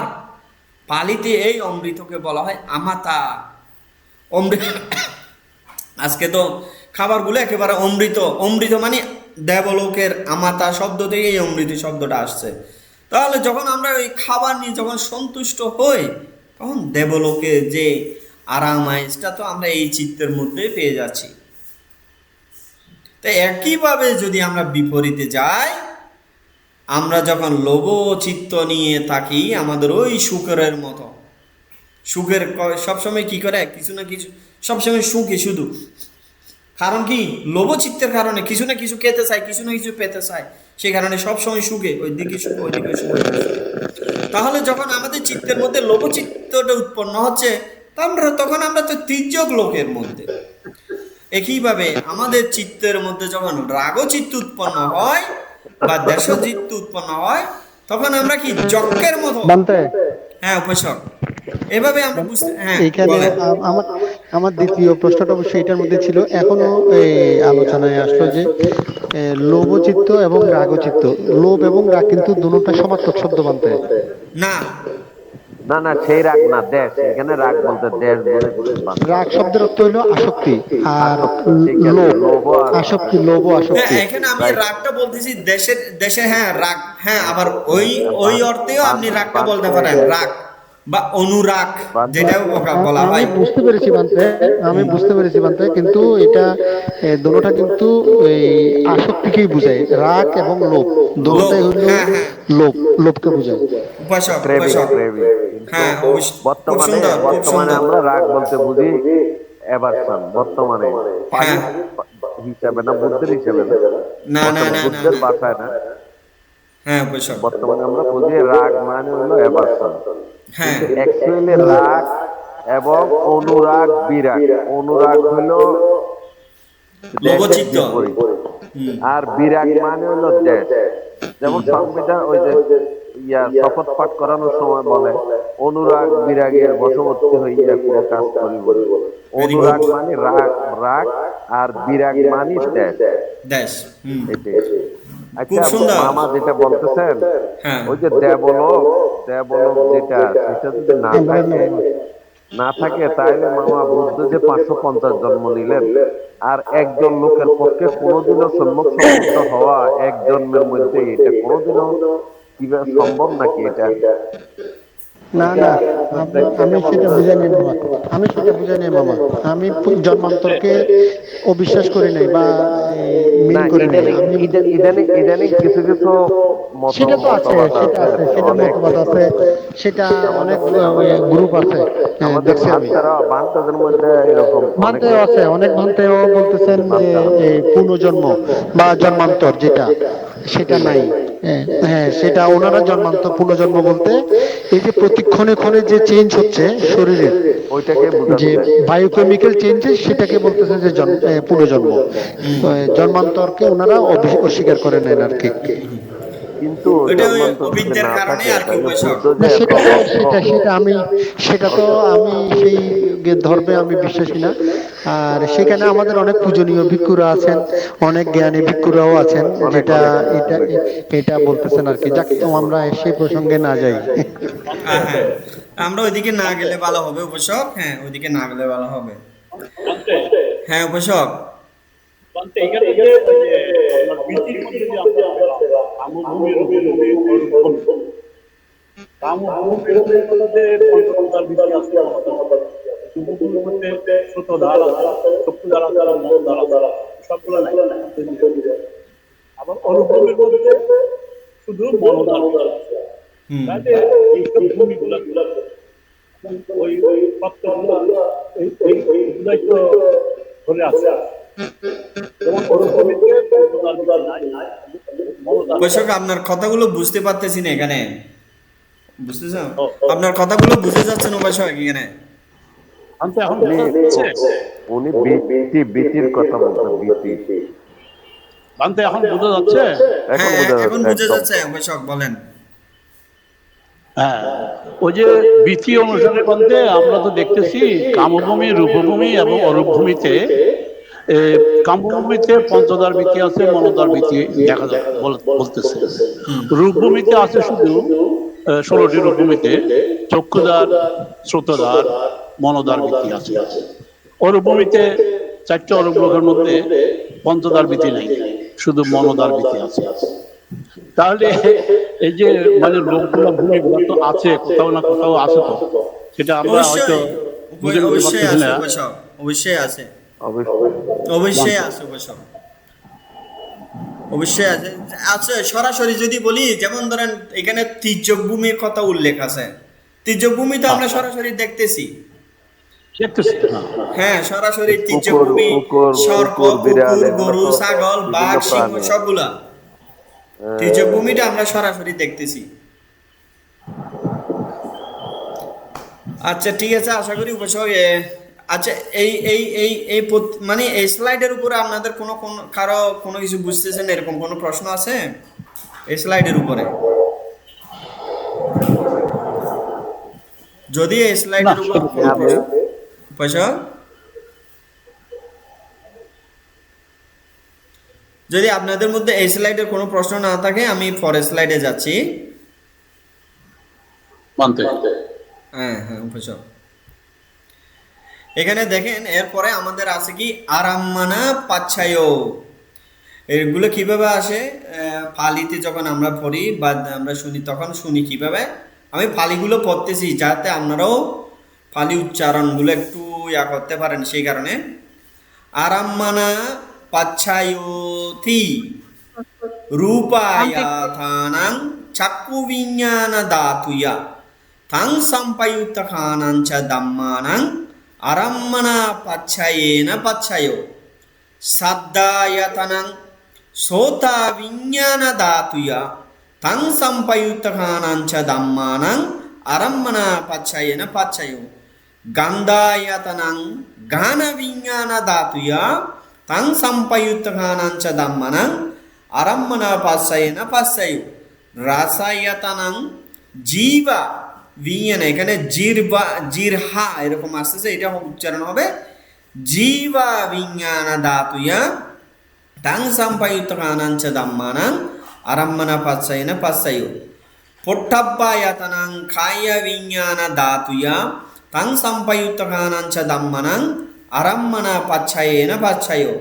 রূপায়তনং সাদ্দায়তনং গন্ধায়তনং রসায়তনং পট্টব্বায়তনং মনুধাতুয়া তাং সম্পয়ুক্তখানাং চ ধম্মানাং আরাম্মনা পাচ্ছায়েন পাচ্ছায়ো সাব্বে ধম্ম মনুবিজ্ঞান ধাতুয়া তাং সম্পয়ুক্তখানাং চ ধম্মানাং আরাম্মনা পাচ্ছায়েন পাচ্ছায়ো yang dhammang arabha ye dhamma uppajjanti chitta cetasica dhamma te dhamma তেসাং তেসাং দাম্মানাং আরাম্মানা পাচ্ছায়েনা পাচ্ছায়ো। আমরা সবাই একসাথে পড়ি তাহলে এখন। আরাম্মানা পাচ্ছায়োতি রূপায়তনং চাক্ষু বিজ্ঞান ধাতুয়া তং সম্ভয়ুতঘানং চ ধম্মানাং আরাম্মানা পাচ্ছায়েনা পাচ্ছায়ো সাদ্দায়তনং সোতবিজ্ঞান ধাতুয়া তং সম্ভয়ুতঘানং চ ধম্মানাং আরাম্মানা পাচ্ছায়েনা পাচ্ছায়ো গন্ধায়তনং গণবিজ্ঞান ধাতুয়া তং সম্ভয়ুতঘানং চ ধম্মানাং আরাম্মানা পাচ্ছায়েনা পাচ্ছায়ো রাসায়তনং জিহ্বাবিজ্ঞান ধাতুয়া তং সম্ভয়ুতঘানং চ ধম্মানাং আরাম্মানা পাচ্ছায়েনা পাচ্ছায়ো পোটাপায়তনং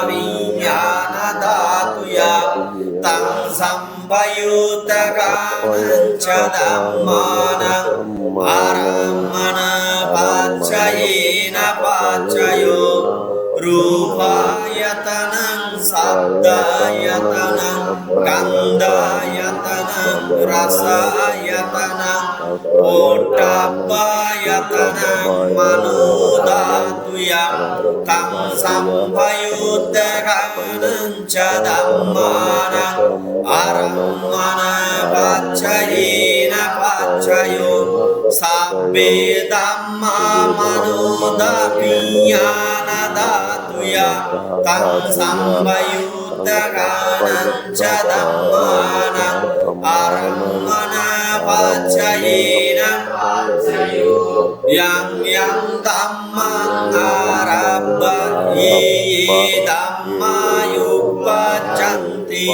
citta setasika dhamma te dhamma te dhammanang arammana paccayena paccayo সাধু উপাসক উপাসিকাগণ, এই আমরা বাংলা বঙ্গানুবাদের দিকে না গিয়ে আগে এই শব্দগুলো একটু দেখি। পরের স্লাইডে দিয়েছি শব্দগুলা। আরাম্মানা পাচ্ছায়ো পুনরাবৃত্ত শব্দবাদী শব্দ, মানে আরাম্মানা পাচ্ছায়তি, এখানে এই শব্দটার দরকার নেই। আরাম্মানা পাচ্ছায়তি মানে আলম্বন বা আরম্মন পচ্ছয় বা আলম্বন অবস্থা বা আলম্বন অবস্থা বা আলম্বন শর্ত। আরাম্মানা মানে কি আলম্বন, কিসের আলম্বন? চক্ষের আলম্বন। কি চক্ষের আলম্বন? কি চক্ষের আলম্বন? কি রূপ। চোখের আলম্বন কি রূপ। কানের আলম্বন কি শব্দ। নাকের আলম্বন কি গন্ধ। জিহ্বার আলম্বন কি রস। শরীরের আলম্বন কি স্পর্শ। মনের আলম্বন কি ধর্ম। এই আলম্বনা বা আরাম্মানা পাচ্ছে বা আলম্বন। তাহলে রূপ আয়তনা মানে রূপ আয়তন বা রূপ প্রসাদ, রূপ ফাসাদা বা চাক্ষু ফাসাদা। রূপের আয়তন, রূপ কিসের আলম্বন? চোখের আলম্বন। রূপের একটা আয়তন আছে না, মানে অবস্থান। এই যে একটা রূপ, এটার একটা স্থান আছে না, রূপ আয়তন। সমস্ত যত রূপ আছে কিছু সব কিছুর একেবারে একটা আয়তন বা অবস্থান। আয়তন বা কি অবস্থান, এই শব্দটা হচ্ছে কি রূপ আয়তন। এরপরে চাক্ষু বিজ্ঞান ধাতুয়া, চক্ষু বিজ্ঞান ধাতু। এখানে ধাতু কি অর্থে বলা হয়েছে? মানে একটা মাত্র, আর অন্য কোনো কিছু নাই। মানে স্বর্ণের সাথে যেমন লোহা মিশ্রিত নাই বা লোহার সাথে স্বর্ণের মিশ্রিত নাই, এটাকে বলা হয় কি অরিজিনাল। ইংলিশে বলা হয় কি অরিজিনাল বা ধাতু। এই অর্থেই মানে পুরো অর্থে মানে এটার সাথে কোনো আর কিছু নাই। কেন এটা এরকম বলা হয়েছে চাক্ষু বিজ্ঞানের ধাতু? কারণ চক্ষু বিজ্ঞান যেখানে বা চক্ষু চিত্ত সেখানে কি শ্রোতা বিজ্ঞান নাই। চক্ষু বিজ্ঞান যেখানে সেখানে কি গানা বিজ্ঞান নাই। চক্ষু বিজ্ঞান যেখানে সেখানে জীব বিজ্ঞান বা জীব বিজ্ঞান নাই। সেই কারণে একটাই মাত্র কি চক্ষু বিজ্ঞান ধাতু, সেই কারণে ধাতু হিসেবে। আবার ওইভাবে যদি আমরা ধাতু নিই, ধাতু কয়টা হয়? 6টা হয়। আবার ওদিকে মহাভূত রূপ ধাতু, এটাকে ধাতু হিসেবে বলেছিল। আবার এই 6টাকেও ধাতু হিসেবে বলা হয়। এই সেই কারণে চাক্ষু বিজ্ঞান মানে চক্ষু বিজ্ঞান ধাতু। সাধ্যায়তন মানে শব্দ আয়তন। শব্দের একটা আয়তন আছে না? আছে না? কিভাবে বুঝবো? শব্দের একটা আয়তন আছে, শব্দের একটা অবস্থান আছে, এটা আমরা কিভাবে বুঝতে পারবো? হ্যাঁ, বুঝি নাই। মনের দ্বারা কিভাবে? মনে করো আমরা এই রুমের মধ্যে কথা বলতেছি, এই শব্দগুলো ওই রুমে যাচ্ছে, ওই কুটিতে যাচ্ছে, তাহলে এই শব্দগুলোর আয়তন কোথায়? এই রুমটা বা এই কুটির মধ্যেই। একইভাবে যেমন আমাদের এই আকাশ দিয়ে যখন একটা বিমান যায়, এই শব্দটা কি বাংলাদেশে শোনা যাচ্ছে? এই শব্দটার আয়তন কোথায়? এই এলাকায় শুধু। এভাবে শব্দেরও একটা কি অবস্থা বা আয়তন আছে, এইটাকেই বলা হয় সাধ্যায়তন বা শব্দ আয়তন বা শব্দের স্থান। এরপরে শ্রোতা বিজ্ঞান ধাতু, আর এটা তো বলার দরকার নয়, ওই যে চাক্ষু বিজ্ঞান ধাতু বলেছি না, শ্রোত বিজ্ঞান মানে খানের একটাই শুধু কাজ, শুধু শোনা। সেই কারণে এটার মূল বা ধাতু হচ্ছে কি একটাই, সেখানে মানে চোখের কাজ নাই বা জিহ্বার কাজ নাই, সেই কারণে বলা হয় শ্রোতা বিজ্ঞান মানে শ্রোত বিজ্ঞান ধাতু। গান্ধায়তন, গন্ধের আয়তন আছে না? গন্ধের কি আয়তন আছে? কিভাবে বুঝবো?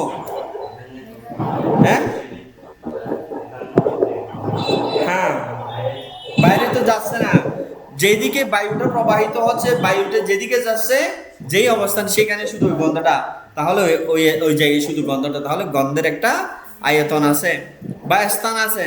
এরপরে গানা বিজ্ঞান ধাতু। গানা বিজ্ঞান মানে কি গন্ধ বা নাক ধাতু। গন্ধ বিজ্ঞান ধাতু, যে গন্ধ, এটা গন্ধ, এটা সুগন্ধ, এটা কানে বুঝতে পারে, এটা চোখে বুঝতে পারে, এটা জিভে বুঝতে পারে, শুধুমাত্র খেয়ে নাকে বা এই নাক বিজ্ঞান বা নাগচিত্তে শুধুমাত্র গন্ধ সুগন্ধটা বুঝতে পারে, সেই কারণে এটাকে বলা হয় যে গানা বিজ্ঞানা ধাতু। এরপরে রাসায়তন মানে রস আয়তন, যে রস, এটার একটা অবস্থা আছে না? কিভাবে বুঝবো? রসের যে একটা স্থান আছে, কিভাবে বুঝবো এটা আমরা? হ্যাঁ, বুঝি নাই। হ্যাঁ, এটাই মনে করো আমরা লেবু খেলাম, শুধু লেবুর স্থানটা আমরা বুঝতেছি, বা কোনো একটা জাল খেলাম, শুধু জালের স্থানটা, বা চা খেলাম বা চার এই স্থানটাই শুধু অবস্থানটা নিচ্ছে আমাদের। যে আসলে রসের স্থান কোথায় জানো? শুধু এই জিহ্বাটা, এই জিহ্বা কত কত ইঞ্চি হবে, যত ইঞ্চি হয় তত এই রসের। কিন্তু এই রসটা পেটের মধ্যে আর বুঝে যায় শুধুমাত্র এই জিহ্বাই। এই জিহ্বা আয়তনটা হচ্ছে কি রসের স্থান, এইভাবে বুঝে নিতে হবে। এরপরে জিহ্বা বিজ্ঞান ধাতু মানে জিহ্ব বিজ্ঞান ধাতু। জিহ্বার কাজ কি? শুধু রস আস্বাদন করা, সেই কারণে জিহ্ব বিজ্ঞান ধাতু। এরপরে পট্টাব্যায়তন মানে স্পর্শ করার স্থান, এটা কার কাজ? কায় বিজ্ঞানের ধাতু, মানে কায়ের দ্বারা স্পর্শ হয়, সেই কারণে। একইভাবে মানব ধাতু মানে মন, মনের যে কাজ সেটা কি শরীরে করতে পারে না, সেই কারণে মনের কাজ কি? জানা। মনের কাজ কি? জানা। চোখে কি জানতে পারে? চোখে শুধু দেখতে পারে। যে কে জানে? মনে জানে। কানে কি জানে? কানে কি করে? শুনতে পারে, কিন্তু কানে জানে না। নাকে কি করে? গন্ধ নেয়, কিন্তু কে জানে? মনে জানে। সেই কারণে মনকেও ধাতু হিসেবে, মনোধাতু হিসেবে উল্লেখ করা হয়েছে। এরপরে আছে কি আমাদের সাব্বে মানে সকল, দাম্মা বা ধর্ম সংগ্রহ, মানবিজ্ঞান ধাতু মানে মনোবিজ্ঞান ধাতু। মনের কাজ অন্য কেউ করতে পারবে না, সেই কারণে মনকেও বিজ্ঞান ধাতু হিসেবে বা শুধু চিত্তই একটাই, শুধু মানে মনের কাজটা মনেই করতে পারবে, অন্য কেউ করতে পারবে না, সেই কারণে এটাকে অরিজিনাল বা একটাই মুক্ত ধাতু হিসেবে উল্লেখ করা হয়েছে। উপস্যক তরুণ বাবু, আপনার ওদিক দিয়ে একটু শব্দ আসতে, আপনি একটু মুট করলে ভালো হবে। হ্যাঁ, এরপরে আমাদের কি আছে আরাম্মানা পাচায় মানে আলম্বন প্রত্যয়। আরাম্মানা মানে পাচায় মানে কি আলম্বন প্রত্যয় বা আলম্বনের অবস্থা বা ধারা। আলম্বনের অবস্থা বা ধারা মানে কন্ডিশন। প্রত্যেকটা আলম্বনের একটা অবস্থা আছে না, মানে চোখের আলম্বনের রূপের একটা অবস্থান, শব্দের একটা অবস্থান, গন্ধের একটা অবস্থান। এই শব্দটার অর্থ হচ্ছে এটা পাচ্ছায় মানে প্রত্যয় বা শর্ত। বুঝি নাই সরি তাং সাম্বাহিত কানাং মানে এর সাথে সংযুক্ত হচ্ছে বা এর কারণে উৎপন্ন হচ্ছে। তাং সাম্পাহিত কানাং মানে তার সাথে বা এর সাথে সংযুক্ত বা এর সাথে উৎপন্ন হচ্ছে, তাং সাম্পাহিত কানাং। তারপরে আমাদের আছে কি ইয়াং ইয়াং মানে যে যেই ধর্মগুলা বা যে কোনো যে আরাব্বা মানে অবলম্বন করে। আরাব্বা মানে কি অবলম্বন করে বা আশ্রয় করে। ইয়ে মানে যে যে ধর্ম বা যে যে দাম্মা বা ধর্ম সমূহ উপজান্তি বা উৎপন্ন হয়। চিত্ত বা মন, চেতসিক চৈতসিক বা মানসিক সহ ধর্ম, তে সেই এবং তেসাং তাদের তো এই শব্দগুলো যদি আমরা এভাবে তোমাদেরকে বিশেষ করে বলতেছি, অবশ্যই মুখস্থ করে ফেলবে। এগুলা যখন মুখস্থ করতে পারবে, এগুলা বাংলা পালি সহ পাঠটান যখন পড়বে নিজেরাই বুঝতে পারবে এটা। তো উপাসক উপাসিকা আপনারাও যদি পারেন এই শব্দগুলো যদি মুখস্থ করতে পারেন, যখন পাঠটান শুনবেন বা নিজে নিজে পড়বেন তখন নিজে নিজে এটা বুঝতে পারবেন। প্রত্যেকটা বাক্য যখন শব্দ শুনবেন, শোনার সাথে সাথে যখন আপনার মনের মধ্যে এই শব্দগুলো কাজ করবে, তখন প্রত্যেকটা বাক্য আপনার মনের মধ্যে এমন একটা কম্পন সৃষ্টি করবে। আমার অনেক সময় আমার সত্য মানে আমার অভিজ্ঞতা যদি বলি, যখন আমি পাঠটান শুনি, যখন প্রত্যেকটা বাক্য আমি বুঝতে পারি কি বলতেছে, মনো বিজ্ঞান ধাতুয় থাং সম্পাদিত দাম্মানাং শ্রোতা বিজ্ঞান ধাতুয়, এই যে শব্দগুলো যখন বাক্যগুলো আসে, যখন আমি বুঝতে পারি আমার লোমগুলো খাড়া হয়ে যায়। এটা আমার অভিজ্ঞতা থেকে বলতেছি। এভাবে যদি আপনারাও বুঝতে পারেন, পাঠটান শোনার বা পাঠটান পাঠ করার আপনারা মূল উদ্দেশ্য বা আদর্শটা বা তথ্যটা বা গুরু গম্ভীর বিষয়টা আপনারাও উপলব্ধি করতে পারবেন। তাহলে আমার একটা মানে এটা কি বলবো সাজেশন বলি বা উপদেশ বলি, আপনারা আগে শব্দগুলো যদি একটু মুখস্থ করে ফেলতে পারেন, তখন নিজেরা ফালি যখন পড়বেন বা ফালিতে যখন শুনবেন পাঠটান দেশনাগুলো, আপনারা নিজেরাই বুঝতে পারবেন। এখন আমরা তাহলে সরাসরি অনুবাদের দিকে যাই। দেখেন, রূপায়তনা সাক্ষ্যবিজ্ঞানা দাতুয়ে তাং সম্পাদিত কানাংশ দাম্মানাং আরাম্মানা পাচ্ছায়। বাংলাতে যাওয়ার আগে আমরা নিজেরাই একটু বুঝতে পারি কিনা দেখি। ঠিক আছে, পয়সা উপসিকা আমরা নিজেরা একটু বুঝতে পারি কেন দেখি। রূপায়তানাং মানে রূপের অবস্থানগুলা, যাই কিছু আমরা দেখতেছি সবগুলো কি একটা অবস্থান আছে। রূপের অবস্থানের কারণে কি হচ্ছে, চাক্ষু বিজ্ঞান ধাতু মানে চক্ষু বিজ্ঞান কাজ করতেছে। রূপ তো আর কানে দেখতেছে না, কানে শুধু শব্দ শুনবে যে। এই রূপের কারণে চক্ষু বিজ্ঞান ধাতু কি হচ্ছে, তাং সম্পাদিত কানাংশ দাম্মানাং, এই চক্ষু ধাতু যখন রূপকে দেখতেছে, যেই ধর্মগুলা উৎপন্ন হয় সেইগুলো হচ্ছে কি আবার আলম্বন প্রত্যয়। আরাম্মানা পাচ্ছায়। কার আলম্বন হবে,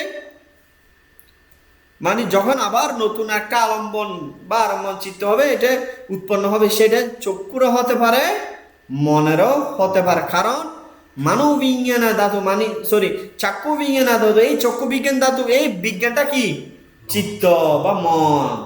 তাহলে এই আলম্বনটা রূপেরও সহ মনের আলম্বন।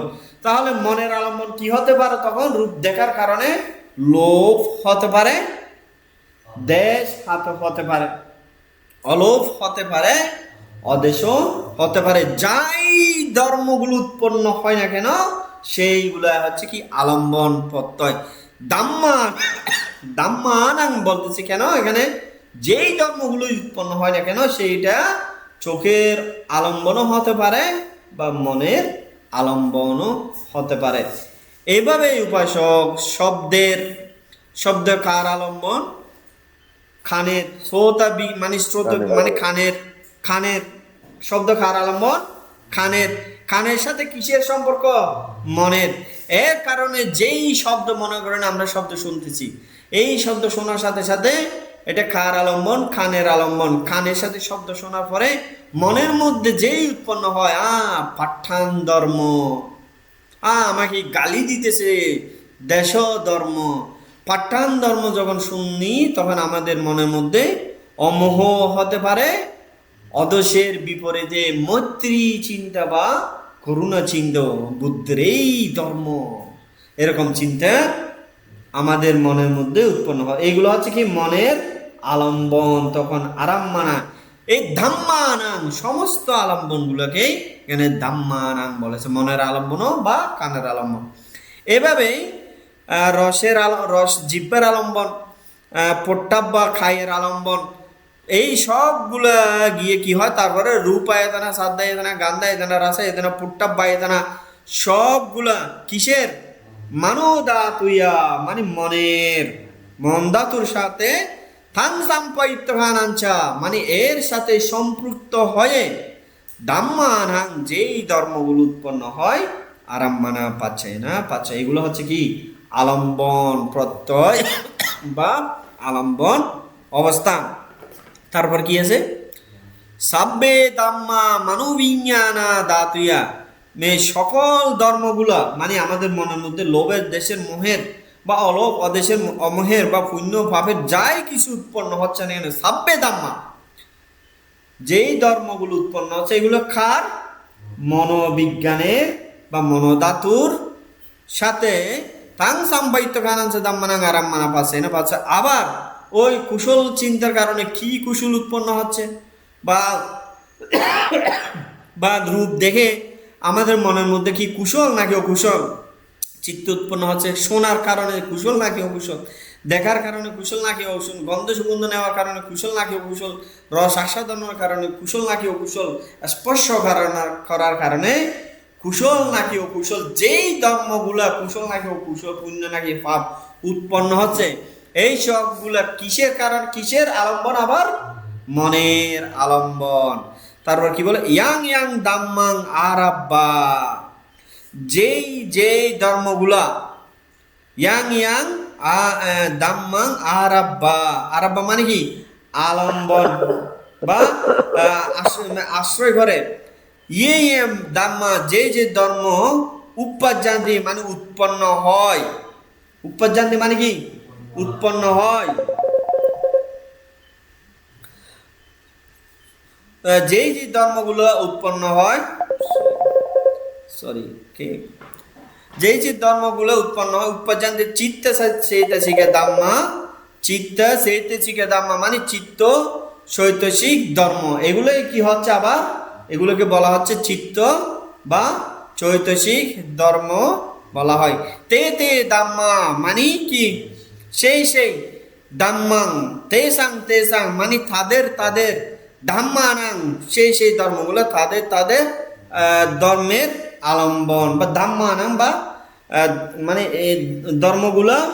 আবার এগুলোর চিত্তের মধ্যে যদি বা চৈতসিকের মধ্যে যদি লোভ চিত্ত উৎপন্ন হলে লোভ চৈতসিক যেইগুলো উৎপন্ন হয়, এই সবগুলাই হচ্ছে কি? আবার ওই মনোধাতুর আলম্বন। এভাবেই আলম্বন যখন আমরা চিন্তা করি, কত ধরনের, কত বিশাল আলম্বন, এই পুরো পৃথিবী, বিশ্ব ব্রহ্মাণ্ড, ধর্ম অধর্ম সবগুলাই আমরা আলম্বন হিসেবে দেখি। এভাবে যখন আমরা বিদর্শন ধ্যানে যাই, আলম্বন কত যে বিশাল আমরা যদি বুঝতে পারি।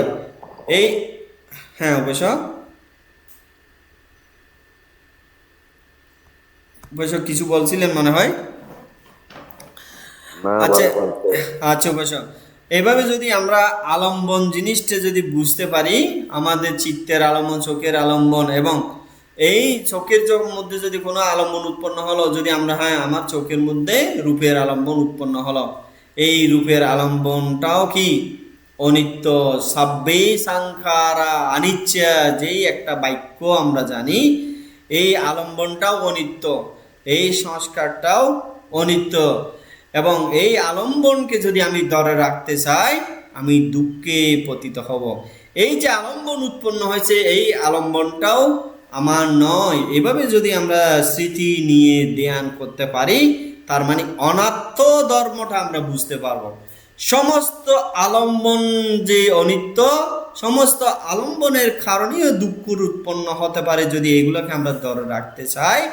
এবং এই আলম্বনগুলোকে আমরা অর্ডার করতে পারবো না, নিজের নিয়ন্ত্রণে কিছুই রাখতে পারবো না, যদি ওই ধর্মটা বুঝতে পারি। এটাই হচ্ছে কি অনাত্মা। আর বিদর্শনের মূল মন্ত্র হচ্ছে অনিত্য, দুঃখ, অনাত্মকে যথাযথভাবে জানাই হচ্ছে বিদর্শন। এভাবে যদি আমরা আলম্বন ধর্মকে বুঝে বিদর্শন ধ্যান করতে পারি, তাহলে আমরা সঠিক মার্গের দিকে ধাবিত হতে পারবো, বা আমরা আসি বলে এভাবে আমরা বিবেচনায় নিতে পারি। আমি বলতেছি শব্দটা বিবেচনায় নিতে পারি, বা আমরা চিন্তা করতে পারি হ্যাঁ আমি বিদর্শন ধ্যানের মধ্যেই আছি। তাহলে উপাসক উপাসিকাগণ, আজকে এতটুকুই। যদি কারো কোনো প্রশ্ন থাকে বলতে পারেন।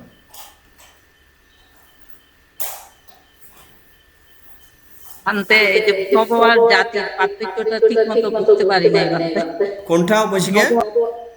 জাতি মানে জন্ম নেওয়া, ভবটা কি?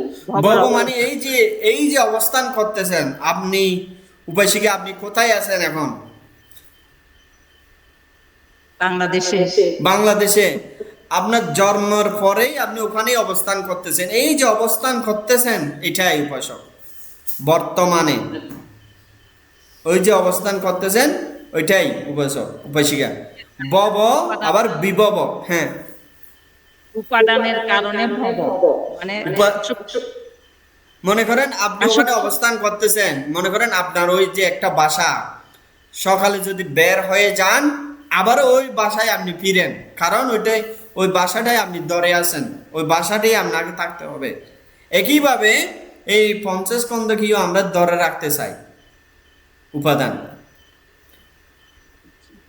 কিন্তু আমাদের মানে লৌকিক অর্থে আমাদের ওই বাসায় তো থাকতে হবে। আপনি তো একটা বাসা আজকে এখানে থাকলাম, আর আমার এই বাসার দরকার নাই, আমার মধ্যে আসব নাই, এই বাসা আমার লাগবে না, ওইভাবে তো আর সম্ভব না। প্রায়োগিক অর্থে মানে আমরা মানে বাস করার অর্থে, সহজ অর্থে আমরা ওইখানে অবস্থান করি। কিন্তু ওই বাসার প্রতি যদি আপনার মধ্যে আসব উৎপন্ন হয়, ওইটাই হচ্ছে আপনার আবারও জন্মের হেতু বা জাতি নেওয়া হতো। তাহলে জাতিটা হচ্ছে উপাসিকের জন্ম নেওয়া, আর ববটা হচ্ছে বর্তমানে আপনি যেখানে অবস্থান করেন না কেন ওইটাই, এটাই ব্যবধান উপাসিকা। বুঝতে পেরেছি মানতে ওই জন্মটা কি লোকভূমির মধ্যে হবে না? জন্ম সবখানে হইতে পারে। বুঝি না উপাসক আপনার প্রশ্নটা। লোকভূমি 31 লোকভূমির মধ্যে হইতে পারে। উপাসক আপনার প্রশ্নটা বুঝি না, একটু করে আবার বলেন। হ্যাঁ এখন বুঝতেছি, বলেন তো উপাসক। না, উনি বলতেছেন জন্মটা কোথায় হবে? লোকভূমিতে হবে? হ্যাঁ, এটা তো আমি নিশ্চিত করে বলতে পারবো না উপাসক, কারণ আপনার মধ্যে কি আসব, আপনার মধ্যে কি উপাদান আছে আমি তো জানি না, ওইটার উপরে ভিত্তি করে আপনার জন্ম হবে। লোকভূমি তো সব 31টা লোকভূমি। হ্যাঁ, 31 লোকভূমির মধ্যে কোথায় হবে এটা আমি, হ্যাঁ 31 লোকভূমির মধ্যে হবে অবশ্যই। তবে এখানে 31 লোকভূমি বলতে আমরা যখন আরো মানে অভিধর্মে গভীরে যাই, এরকম 31 লোকভূমি শুধু এই একটা 31 লোকভূমি নয়, আরো অনেক অনেক অনেক অনেক অসংখ্য লোকভূমি আছে, যেটা আমাদের এই 31 লোকভূমিটাও আমরা বুঝতে পারতেছি না। সেখানে আরো লোকভূমির কথা আমাদের তো চিন্তার মানে কিন্তু আমি এটাই বলতেছি, 31 লোকভূমি বলতে শুধু এই একটাই নয়, এরকম শত সহস্র লোকভূমির কথা মানে বুদ্ধ জ্ঞানে দেখেছিলাম। আমরা এইভাবে দেখতে পাই, উল্লেখ আছে, এইভাবে দেখতে পাই। হ্যাঁ, অবশ্যই উপাসক আমাদের এটা লোকভূমির মধ্যেই তো আমাদের চিত্তের প্রবাহ অনুসারে বা চিত্তবৃত্তি অনুসারে কোথায় জন্ম হবে এটা নির্ধারিত হবে। উপাসক আপনার উত্তর পেয়েছেন আশা করি।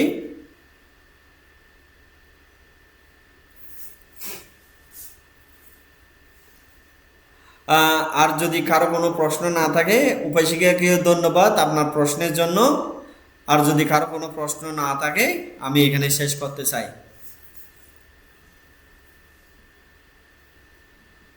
আপনারা আচ্ছা আচ্ছা ঠিক আছে, তাহলে আমরা প্রত্যেকবার যেভাবে প্রার্থনা করে শেষ করি আজকেও শেষ করব। চিরাং টিটাতু বুদ্ধ শাসনং, চিরাং টিটাতু বুদ্ধ শাসনং, চিরাং টিটাতু বুদ্ধ শাসনং।